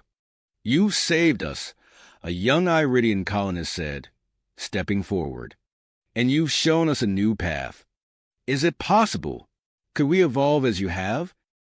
The question hung in the air, heavy with implications. Gary and Mina exchanged a concerned glance, realizing the complex ethical dilemma they now faced. Before they could respond, a priority communication came through on Gary's enhanced internal comm system. It was Admiral Hawthorne and High Counselor ZYXera, requesting their immediate return to the space station. As they prepared to depart, Gary and Mina established a joint human Iridian research team to study the temple under strict ethical guidelines. They also left behind samples of their evolved DNA for further study, hoping it might lead to medical breakthroughs for both species. Their ship lifted off from the agricultural moon, leaving behind a colony forever changed. As they entered hyperspace, Gary turned to Mina, taking her hand in his. "We've started something big here," he said, his voice a mixture of excitement and apprehension. "I don't think we can even begin to imagine where this is going to lead." Mina nodded, her scales shimmering with a new, more intricate pattern. "Whatever comes next, we'll face it together." Unknown to them, their activities had caught the attention of an ancient, technologically advanced species long hidden from both human and Iridian detection. As Gary and Mina's ship streaked through hyperspace, a sleek, alien vessel disengaged its cloaking field and began to follow, its intentions as mysterious as its origins. Origins as mysterious as its purpose. As Gary and Mina's ship streaked through hyperspace, neither of them noticed the sleek alien vessel trailing in their wake. The journey back to the space station was brief, their enhanced physiology making them acutely aware of every second that passed.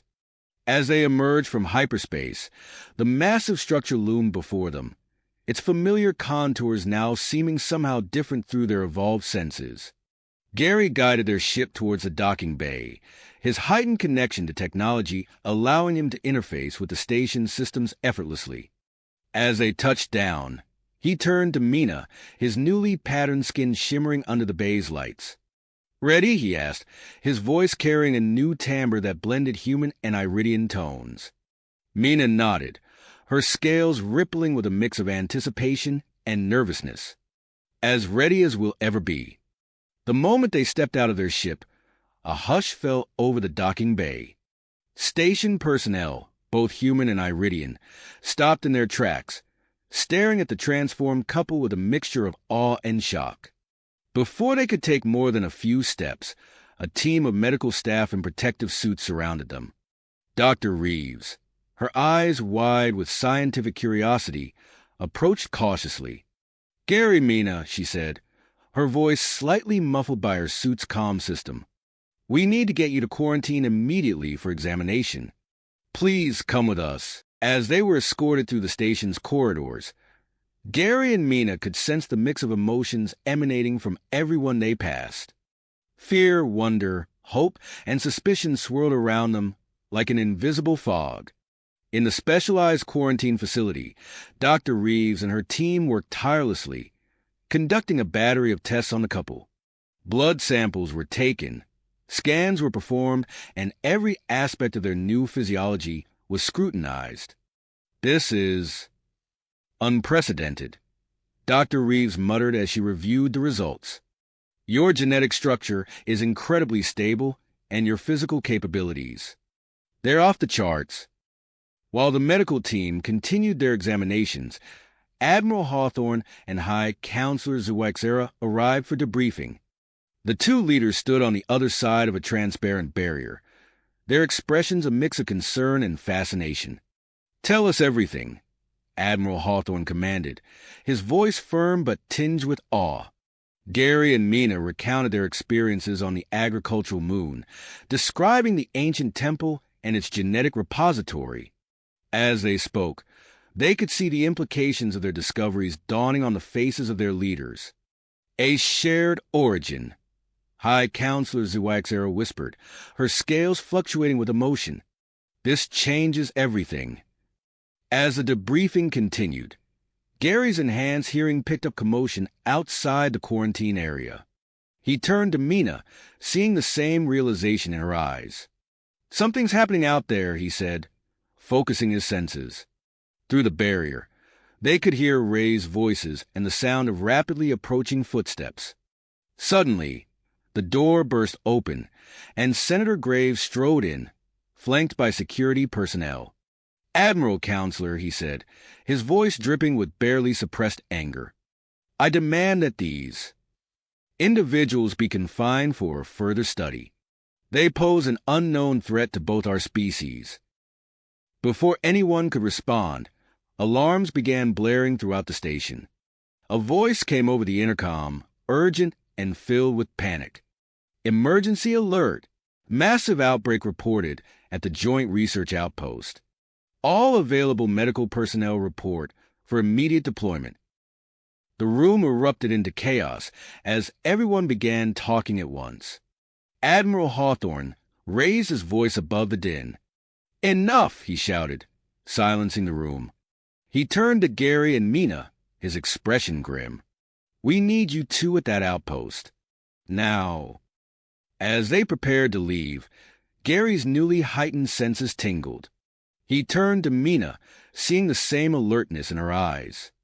"Do you feel that?" he asked quietly. Mina nodded, her scales rippling with tension. "There's someone else here, something that doesn't belong." Together, they extended their combined abilities, scanning the station. In a restricted area, they detected an anomaly, a cloaked ship nearly invisible to conventional sensors. "Admiral," Gary said urgently, "we're not alone." As the station buzzed with activity, preparing for the crisis at the research outpost, a new chapter in human and Iridian history was about to unfold. The mysterious ship held secrets that would shake the foundations of both civilizations, and Gary and Mina found themselves at the center of it all. Their evolve forms a bridge between worlds and a key to an uncertain future. The mysterious ship held secrets that would shake the foundations of both civilizations, and Gary and Mina found themselves at the center of it all.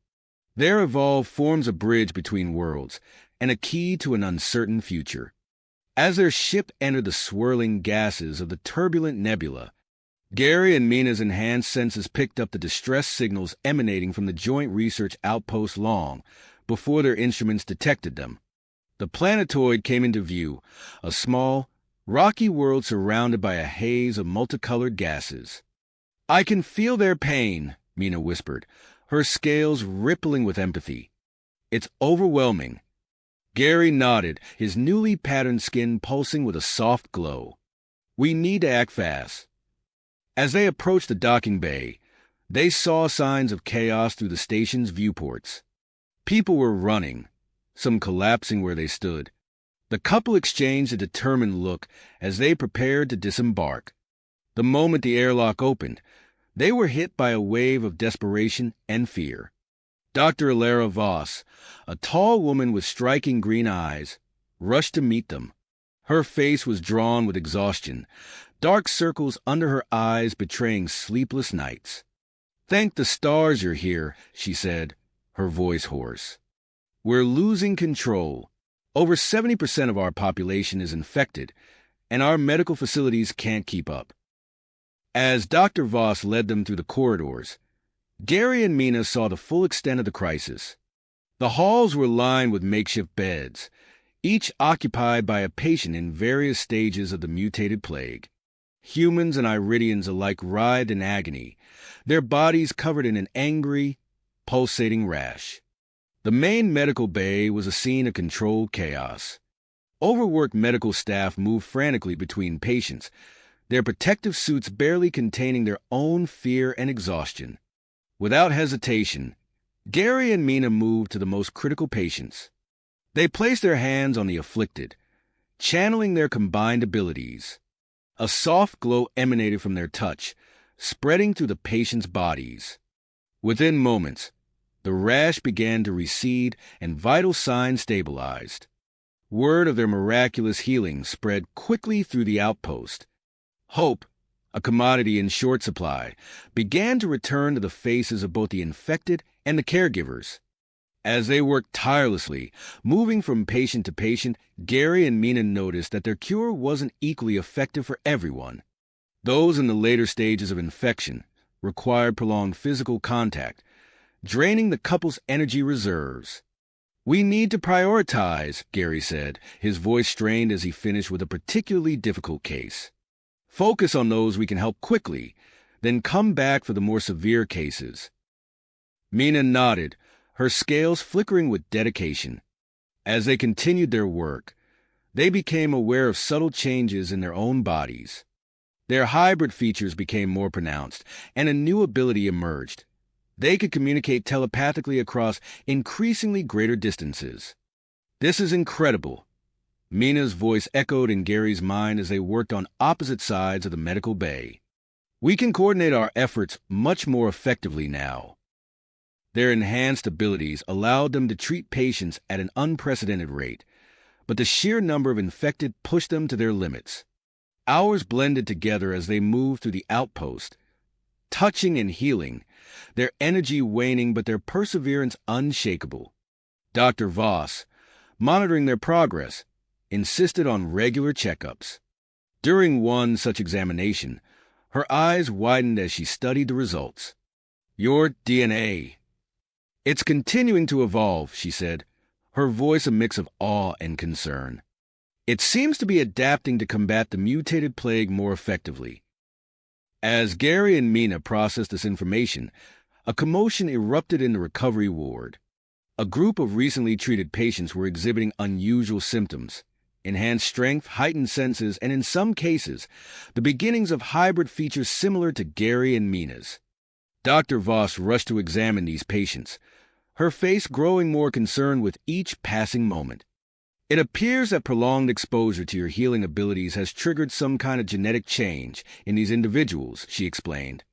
"They're partially integrating some of your hybrid traits." The news spread rapidly through the outpost, creating a mix of excitement and fear. Some saw it as a path to transcendence, while others feared the unknown consequences of such rapid evolution. Gary and Mina exchanged a worried glance. "We need to stop the treatments for now," Gary said. "At least until we understand what's happening." Mina nodded in agreement. "We should work with Dr. Voss to study these affected individuals. We need to understand the full implications of our abilities." As they began to set up protocols for monitoring and studying the affected patients, Gary's enhanced senses picked up a faint signal. It was unlike anything he had ever encountered before, yet somehow familiar. "Mina," he said, his voice low, I think the progenitors are trying to contact us."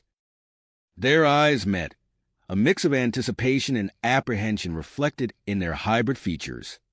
They stood on the precipice of a new chapter in human and Iridian history, one that would reshape the very nature of both species. As they prepared to receive the progenitor's message, they knew that their next decisions would echo across the galaxy for generations to come. "Come." The soft glow emanating from Gary and Mina intensified as they focused their enhanced senses on the incoming signal. A cascade of images and sensations flooded their minds, overwhelming at first, but gradually coalescing into coherent thoughts. The progenitors, ancient beings of unimaginable complexity, communicated directly with their evolved creations. As the connection faded, Gary and Mina found themselves back in the research outpost, Dr. Voss and the medical team watching them with a mixture of concern and curiosity. "What happened?" Dr. Voss asked, her voice barely above a whisper. Gary took a deep breath, his skin shimmering with residual energy. "We've been given a mission," he said, turning to Mina. "The progenitors have tasked us with guiding the controlled evolution of both our species." Mina nodded, her scales rippling with a mix of excitement and trepidation. "It's a huge responsibility. We need to implement this carefully." Over the next few days, Gary and Mina worked tirelessly with Dr. Voss and her team to establish a rigorous screening process for evolution candidates. They converted a section of the outpost into a secure facility, equipped with advanced monitoring systems and medical equipment. As word spread about the evolution program, volunteers began to arrive from both human and Iridian worlds. The first group of candidates underwent extensive physical and psychological evaluations before being approved for the treatment. Gary placed his hand on the shoulder of a nervous human volunteer, a young woman named Sarah. Remember, this process is entirely voluntary. You can opt out at any time. Sarah nodded, her eyes fixed on the treatment chamber. I understand. I want to do this for science, for our future.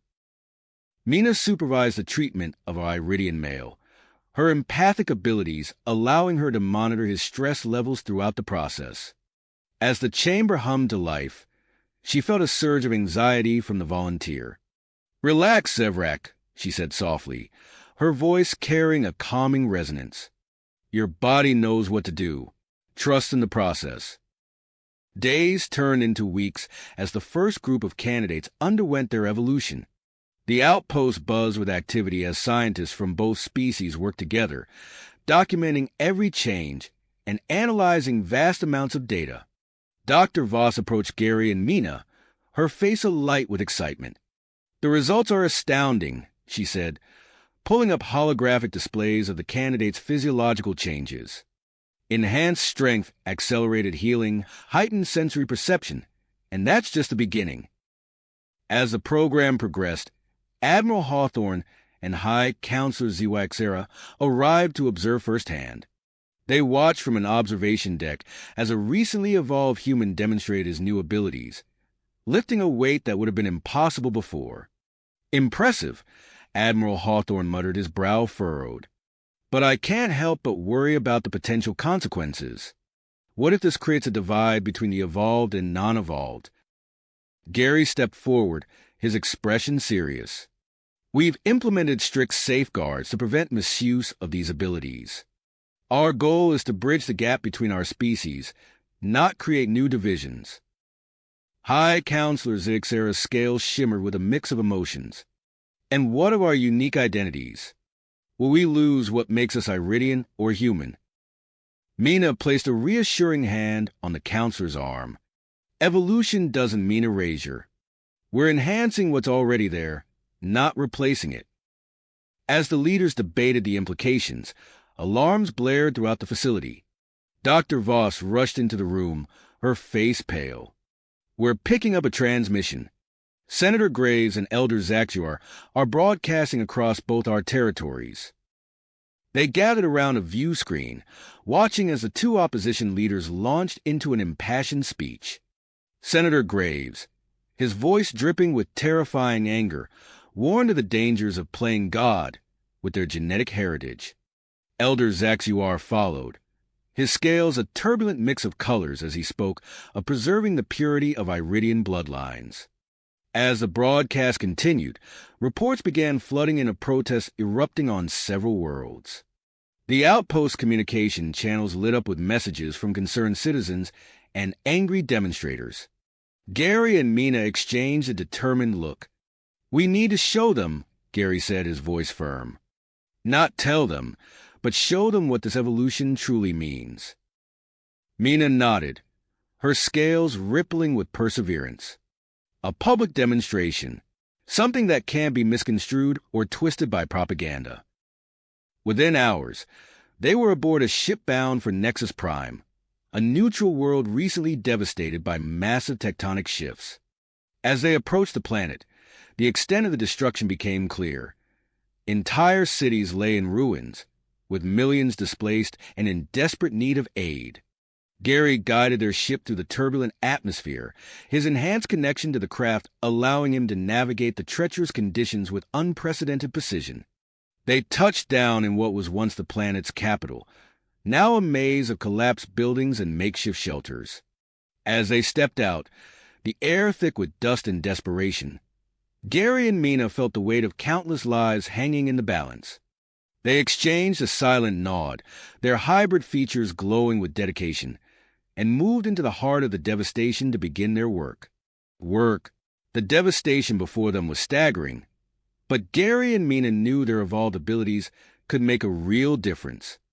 As they moved through the ruins, their enhanced senses allowed them to locate survivors buried under debris. Gary's technopathic abilities interfaced with damaged rescue equipment, bringing vital machinery back online. Mina's empathic powers helped calm panicked survivors, making evacuation efforts smoother and more efficient. Their public demonstration of the evolution program's benefits had an immediate impact. News feeds across human and Iridian space broadcast images of the hybrid couple working tirelessly to save lives on Nexus Prime. The footage of Gary lifting massive chunks of fallen buildings and Mina using her enhanced healing abilities to treat critically injured survivors spoke louder than any propaganda. As they worked, Gary and Mina's communication implants chimed with an incoming transmission from Dr. Voss. "We've made an incredible discovery," she said, her voice tinged with excitement. "You need to return to the outpost as soon as possible." Reluctantly, they handed over the rescue efforts to the local authorities and made their way back to the research facility. Upon arrival, they found Dr. Voss in the medical bay, surrounded by holographic displays of genetic data. "During our routine examinations of the evolved individuals, we've noticed something extraordinary," Dr. Voss explained, pulling up a series of complex molecular structures. "The evolution treatment has increased fertility rates and genetic compatibility between humans and Iridians." Gary and Mina exchanged a look of astonishment. "Are you saying—" Mina began. Dr. Voss nodded, her eyes bright with the implications. "Yes, natural human-Iridian hybrid offspring may now be possible." The news sent shockwaves through the facility. As word spread, the implications became clear.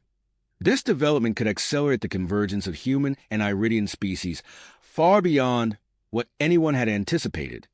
Gary closed his eyes, focusing his enhanced senses on the faint signal he had detected earlier. The progenitor's response came swiftly, confirming that this increased compatibility was indeed part of their long-term plan for both species. As Gary relayed this information to Dr. Voss and Mina, a team of technicians entered the medical bay, carrying a large, ornate container. Inside was a gift from the progenitors, advanced medical technology specifically designed to manage and study hybrid pregnancies. Dr. Voss examined the new equipment with a mixture of awe and professional curiosity. "This will revolutionize our understanding of cross-species reproduction," she murmured, already formulating research protocols in her mind. The news of potential natural human-Iridian hybrids spread rapidly, igniting fierce debates across both societies. Admiral Hawthorne and High Counselor ZYXera convened an emergency meeting of human and Iridian leaders to address the situation. Meanwhile, at the research outpost, the evolution program continued to expand. Gary and Mina found themselves working around the clock, screening an ever-growing number of volunteers, administering treatments, and monitoring the effects on both species. During a particularly grueling session with a group of prime candidates, Gary noticed Mina's scales flickering with fatigue. "We need to pace ourselves," he said, guiding her to a nearby chair. "This is a marathon, not a sprint." Mina nodded, her empathic senses picking up the mix of excitement and apprehension from the candidates around them. "I know, but there's so much at stake. We can't afford to slow down." As they took a brief moment to rest, their communication implants buzzed with an urgent message.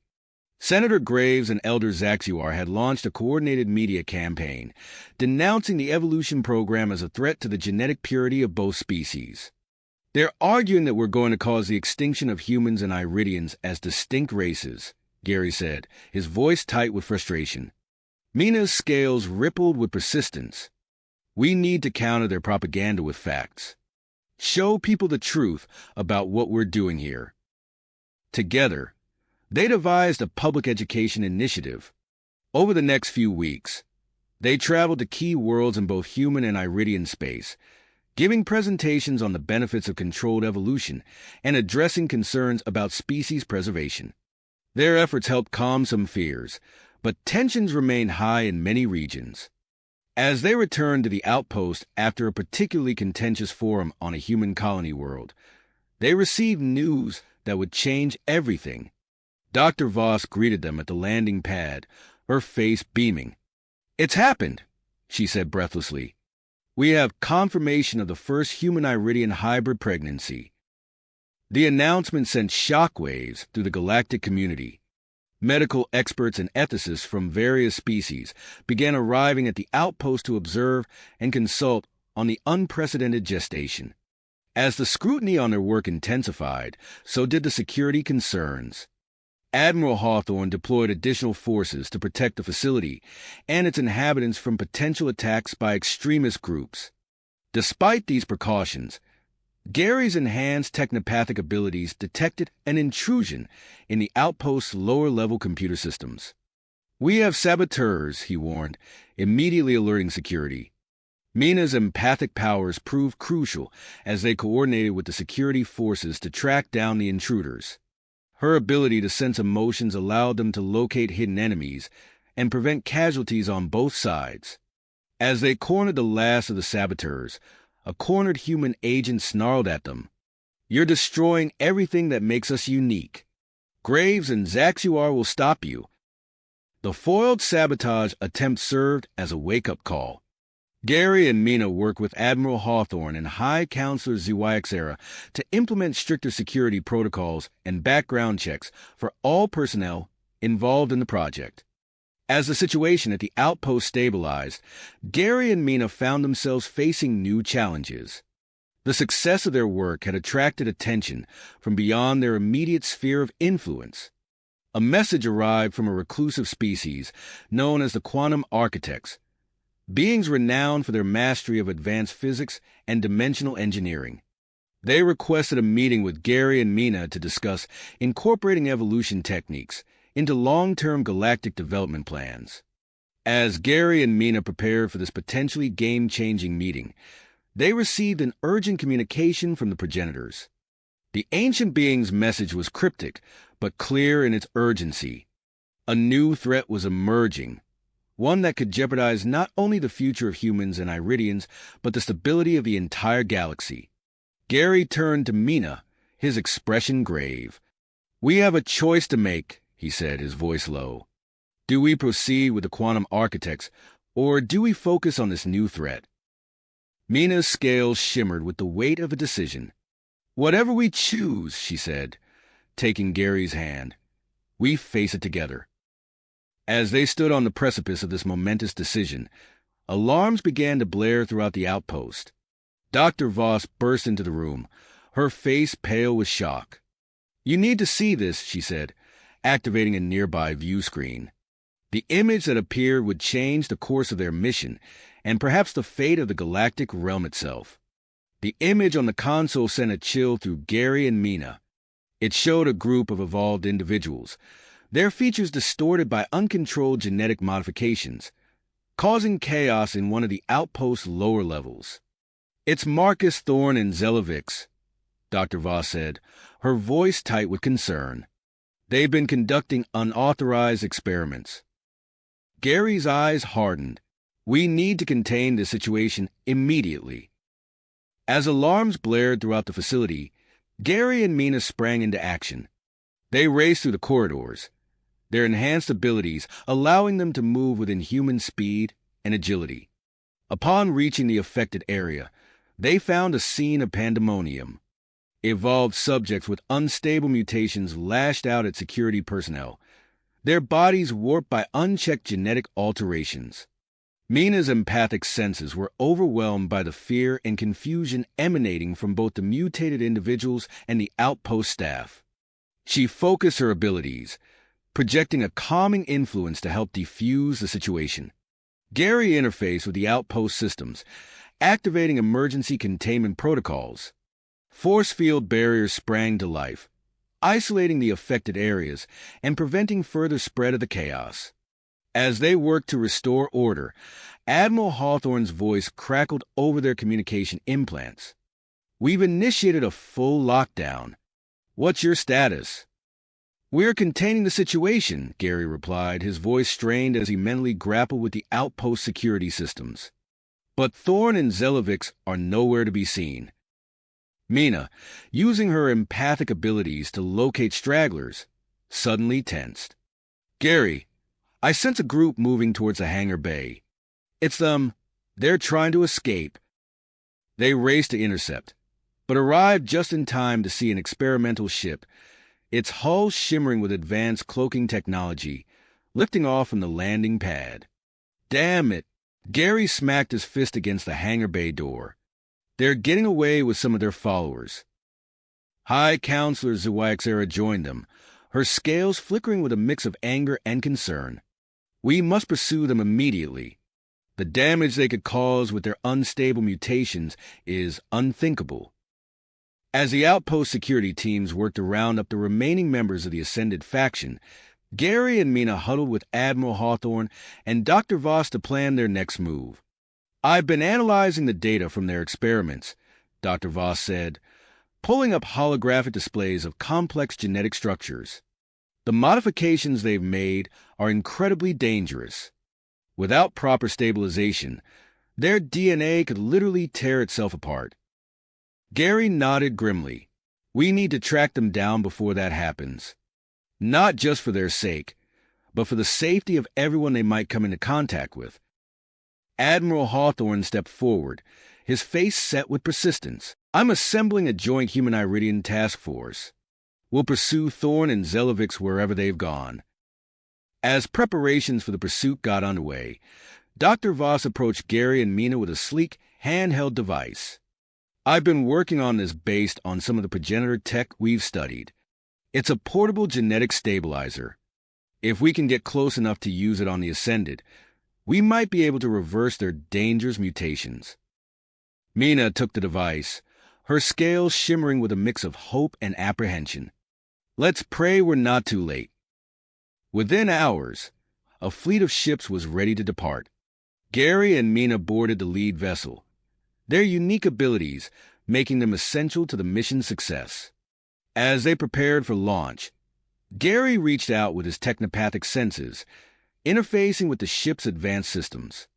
He could feel the thrum of its engines, the pulse of its sensors, an extension of his own evolved body. Mina placed a hand on his shoulder, her empathic abilities allowing her to share in his connection to the ship. Together, they stood ready to face whatever challenges lay ahead in their pursuit of the Ascended. The fleet lifted off, accelerating rapidly into the star-studded expanse of space. Their quarry had a head start, but Gary's enhanced connection to the ship's systems allowed him to push its capabilities to the limit. As they entered a treacherous asteroid field, Gary's technopathic abilities proved invaluable. He guided the ship through the swirling debris with preternatural precision, the rest of the fleet following in his wake. Mina, meanwhile, used her empathic powers to maintain calm among the crew.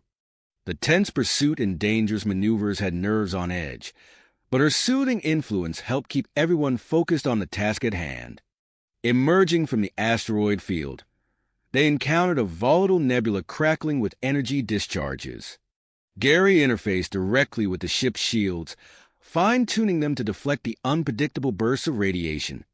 As they navigated through the hazardous region, the ship's sensors picked up a faint energy signature. Gary's eyes widened as he processed the data streaming through his technopathic link. "I've got them," he announced, his voice tight with concentration. "They're headed for an uninhabited planet just beyond the nebula." Admiral Hawthorne's voice came over the comm system. "All ships, prepare for potential engagement. Remember, our primary objective is to contain and stabilize the Ascended. Use of lethal force is only authorized as an absolute last resort." As they approached the planet, scanners revealed a hastily constructed base on the surface. The stolen ship sat on a makeshift landing pad, its cloaking device now inactive. Gary guided their vessel into a low orbit, using his connection to the ship systems to run detailed scans of the Ascended's compound. "They've set up some kind of shielding," he reported, "but I'm detecting multiple life signs inside. Some of them aren't stable. Mina's scales rippled with concern as she sensed the turmoil emanating from the planet's surface. "They're scared and in pain," she said softly. "We need to help them before it's too late." Admiral Hawthorne quickly outlined a plan of attack.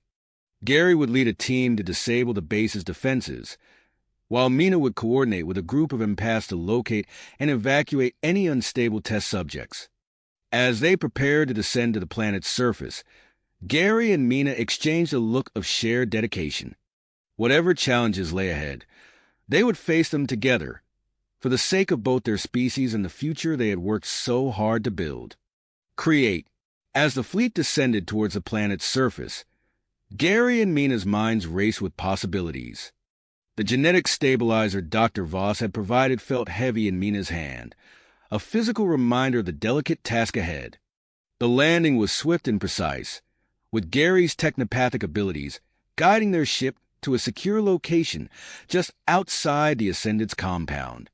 As the team disembarked, the air crackled with tension. "Remember," Admiral Hawthorne's voice came through their comms, "contain and stabilize. Lethal force is not an option." Gary nodded, his eyes scanning the perimeter.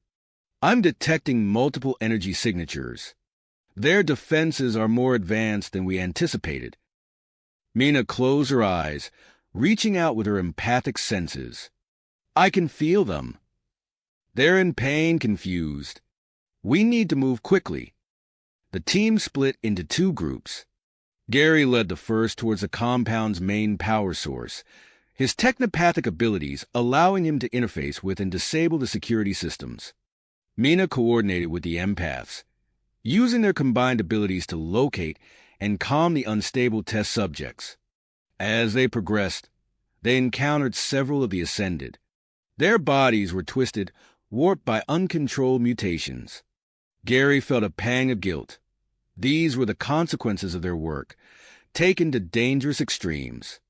Mina approached one of the subjects, her voice soft and soothing. "We're here to help. Please let us stabilize you." The subject, a former human whose skin now rippled with iridescent scales, lashed out in fear. Mina ducked, narrowly avoiding a swipe from elongated claws. She projected waves of calm, trying to penetrate the fog of pain and confusion. Meanwhile, Gary had reached the compound's core. His mind merged with the complex systems, a dizzying array of data flooding his consciousness.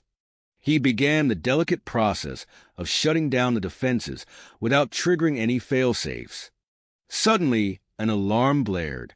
Gary's eyes snapped open. "They've detected us. Mina, we need to move fast." Mina and her team redoubled their efforts, using the genetic stabilizer on as many subjects as they could reach. The device hummed with energy, its effects immediately visible as distorted features began to realign. As the last of the defenses fell, Gary's team pushed deeper into the compound. They found Marcus Thorne and Zelovix in a makeshift lab, surrounded by holographic displays of genetic data. "It's over," Gary said, his voice firm. "You need to come with us. We can help stabilize your mutations." Thorne sneered, his once handsome face now grotesquely asymmetrical. "Help? You want to undo our work, to strip away our advancements." Zelovix, her iridian features barely recognizable beneath layers of mutated tissue, placed a hand on Thorne's arm. Perhaps we should listen, Marcus. The pain is becoming unbearable." Before Thorne could respond, Mina entered the lab. Her empathic influence washed over the room, easing tensions and clearing minds clouded by pain and fear. "Please," she said, holding out the genetic stabilizer, "let us help you." After a tense moment, Thorne's shoulders slumped in defeat. He nodded, allowing Mina to approach with the device. As the stabilizer did its work, Gary coordinated with Admiral Hawthorne to begin evacuation procedures. The remaining Ascended were carefully transported to the fleet's medical facilities, where they could receive proper treatment and monitoring. Hours later, as their ship broke atmosphere, Gary and Mina stood side by side on the bridge.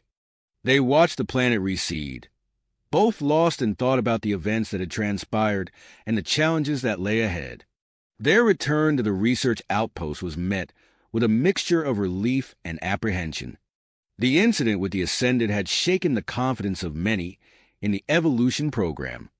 As they disembarked, Dr. Voss rushed to meet them, her face a mask of concern. "We need to run full diagnostics on all of you," she said, ushering them towards the medical bay. "And then we have some serious discussions about the future of this program." Over the next few days, as the stabilized Ascended were treated and debriefed, Gary and Mina found themselves at the center of intense scrutiny. Admiral Hawthorne and High Counselor ZYXera convened emergency meetings to review every aspect of the evolution program. "We cannot allow something like this to happen again," ZYXera said, her scales flickering with agitation. "The potential consequences are too grave." Admiral Hawthorne nodded in agreement. "We need to implement stricter protocols, more rigorous screening processes. And we need oversight, independent observers to ensure we're not overstepping ethical boundaries." As discussions continued, Dr. Voss approached Gary and Mina with an unexpected request. "I'd like to run some additional tests on both of you," she said. "The data we gathered from the Ascended has revealed some interesting possibilities about hybrid physiology." The tests were extensive and exhausting. Gary and Mina spent hours in the lab, their bodies scanned and sampled as Dr. Voss and her team pored over the results. Finally, after what felt like days, Dr. Voss called them to her office. Her eyes were bright with excitement as she pulled up a holographic display of their genetic profiles. "What you're seeing," she explained, "is something unprecedented. Your hybrid physiology has reached a new equilibrium, a perfect balance between human and Iridian DNA. This stability grants you an unprecedented level of control over your abilities." Gary and Mina exchanged glances, absorbing the implications of this discovery. "What does this mean for the program?" Gary asked. Dr. Voss smiled. "It means we have a new benchmark for success. With your enhanced control as a guide, we can refine the evolution process, minimizing the risk of unstable mutations." As they left Dr. Voss's office, Gary and Mina felt a renewed sense of purpose. The incident with the Ascended had been a setback, but this new development offered hope for the future of their work. They made their way to the outpost observation deck, looking out at the star-filled expanse beyond. Mina's scales shimmered softly in the dim light as she turned to Gary. "We have a lot of work ahead of us," she said, her voice tinged with willpower. Gary nodded, his mind already racing with possibilities. "We'll need to redesign the screening process, implement new safety protocols, and we'll have to regain the trust of both our people."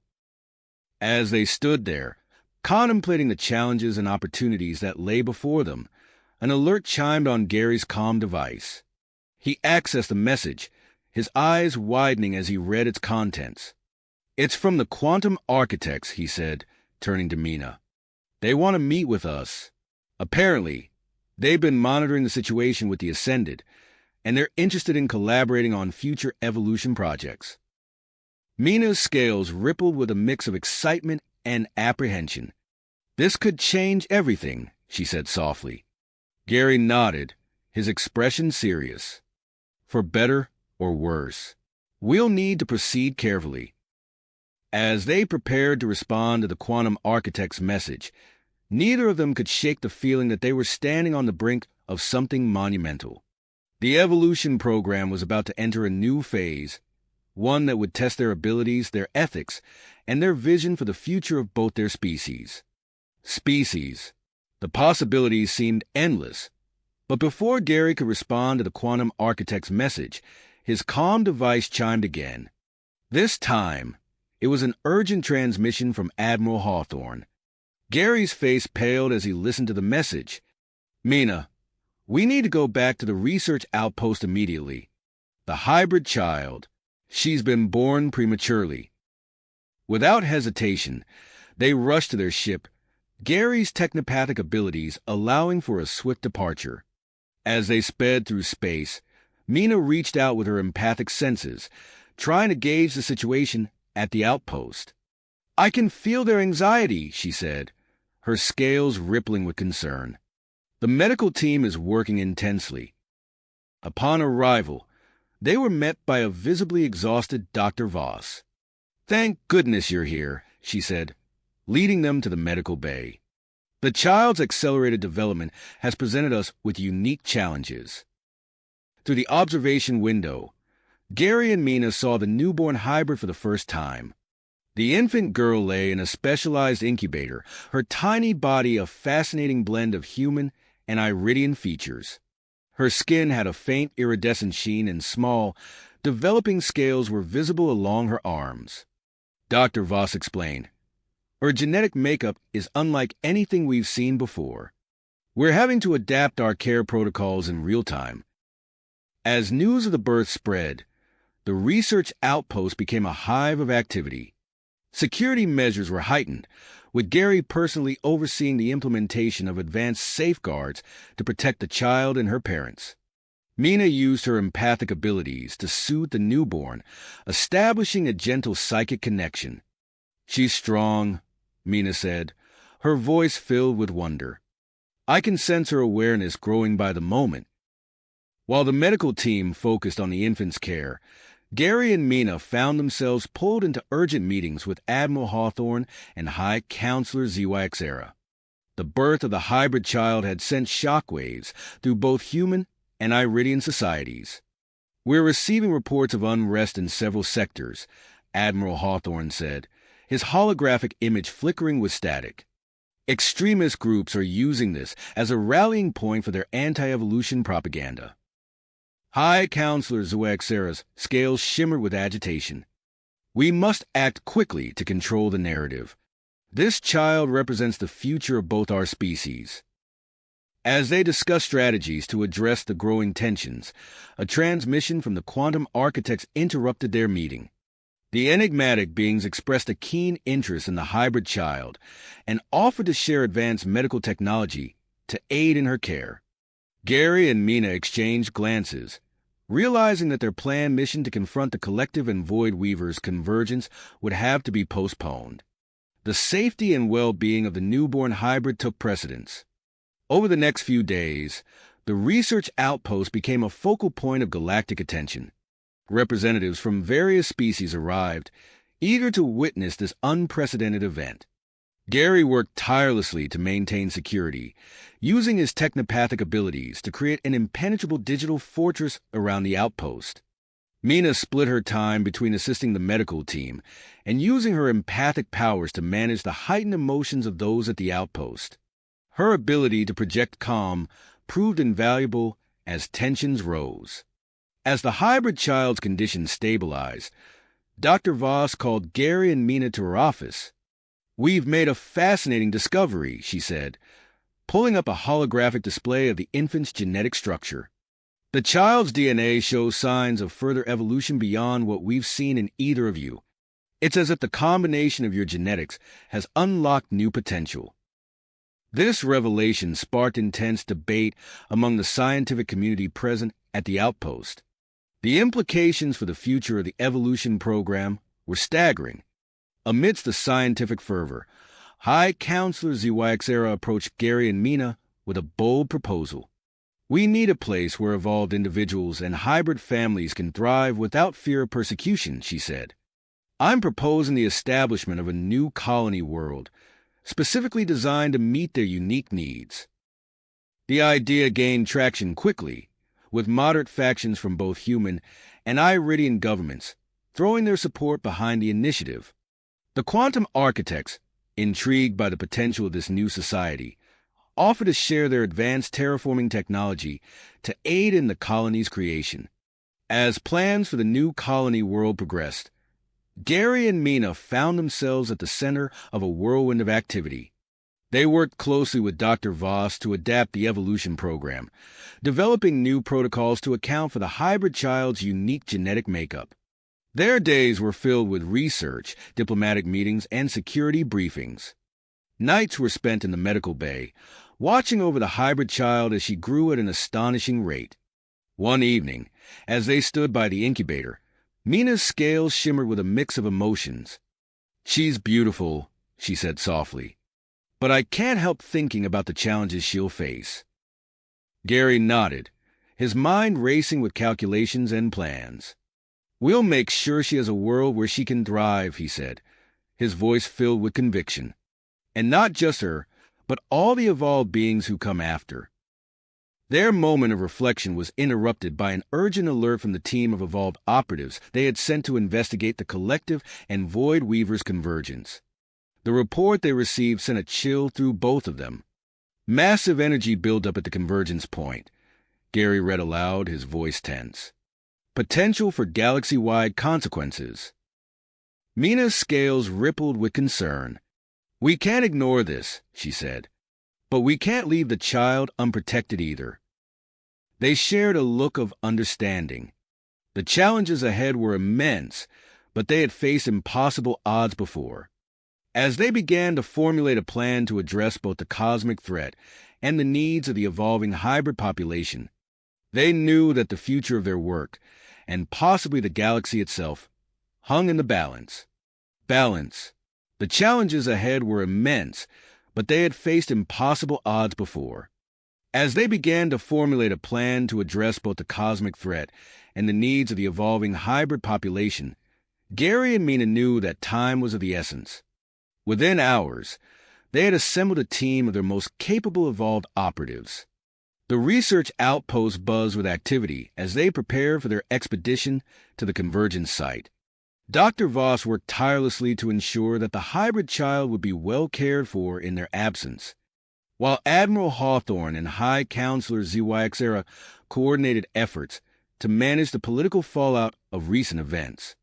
As Gary and Mina boarded their expedition ship, they took one last look at the research outpost. The weight of their responsibilities pressed heavily upon them, but they drew strength from each other's presence. The journey to the convergence site was tense. Gary spent most of his time interfaced with the ship systems, using his technopathic abilities to optimize their course and scan for potential threats. Mina meditated in her quarters, her empathic senses stretched to their limits as she attempted to gauge the cosmic disturbances ahead. As they approached their destination, the vastness of space gave way to a mesmerizing spectacle. The convergence site loomed before them, a swirling maelstrom of energy that defied comprehension. The collective and Void Weaver's presence manifested as an intricate dance of light and shadow, their cosmic forms intertwining in a display of otherworldly beauty and terrifying power. Gary's eyes widened as he processed the data flooding through the ship's sensors. "I'm detecting an immense gravitational anomaly at the heart of the convergence," he announced, his voice taut with concentration. "We'll need to navigate carefully through these energy fields." Mina joined him on the bridge, her scales shimmering with a mix of awe and apprehension. "I'll try to establish contact with the entities," she said, closing her eyes and extending her empathic awareness towards the cosmic dance before them. As they ventured deeper into the convergence, the ship's systems began to strain under the onslaught of exotic energies.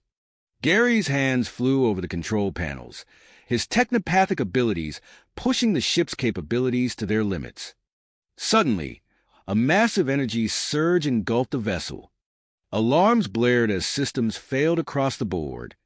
"We're losing power," shouted one of the crew members, frantically working to reroute essential functions. In the chaos that followed, Gary and Mina found their consciousness pulled away from the physical realm. The bridge of the ship faded from view, replaced by a vast, ethereal mindscape. Here, the laws of physics seemed to bend and twist, creating a realm of pure thought and energy. Before them stood two towering figures, their forms shifting and changing in ways that defied description. One pulsed with a collective intelligence that spoke of unity and shared purpose, while the other seemed to embody the very concept of the void, infinite in its emptiness. "Welcome," children of evolution. The beings spoke in unison, their voices resonating through Gary and Mina's very beings. We are the collective and the Void Weavers. Your arrival here is no accident. Gary and Mina stood in awe, their minds struggling to comprehend the cosmic entities before them. As they listened, the beings revealed the true nature of their convergence, a cyclical cosmic event that reshaped the very fabric of reality. Your species, the collective intoned, were part of a grand experiment orchestrated by the progenitors. They sought to create beings capable of bridging the gap between physical and cosmic realms. The Void Weavers continued. The evolution of humans and Iridians was carefully guided, leading to this moment. You stand here as the culmination of eons of preparation. As the gravity of the situation settled upon them, Gary and Mina exchanged a look of understanding. They had come seeking answers and a way to prevent catastrophe. Now, they realized they stood at a crossroads that would determine the fate of not just their own species, but of the entire galaxy. With newfound clarity, Gary stepped forward. "We propose a solution," he said, his voice steady despite the enormity of what he was about to suggest. "Let us serve as conduits for the cosmic energies released by your convergence." Mina nodded, adding, "Our hybrid physiology might allow us to channel and distribute this power across the galaxy. We could accelerate the controlled evolution of all sentient species while preventing the catastrophic consequences of an unchecked energy release." The cosmic entities fell silent, considering the proposal. The mindscape around them shifted and swirled, reflecting the intensity of their deliberation. After what seemed like an eternity, but could have been mere moments, they spoke again. "Your proposal is intriguing," the collective mused. "Never before have mortal beings offered to undertake such a task."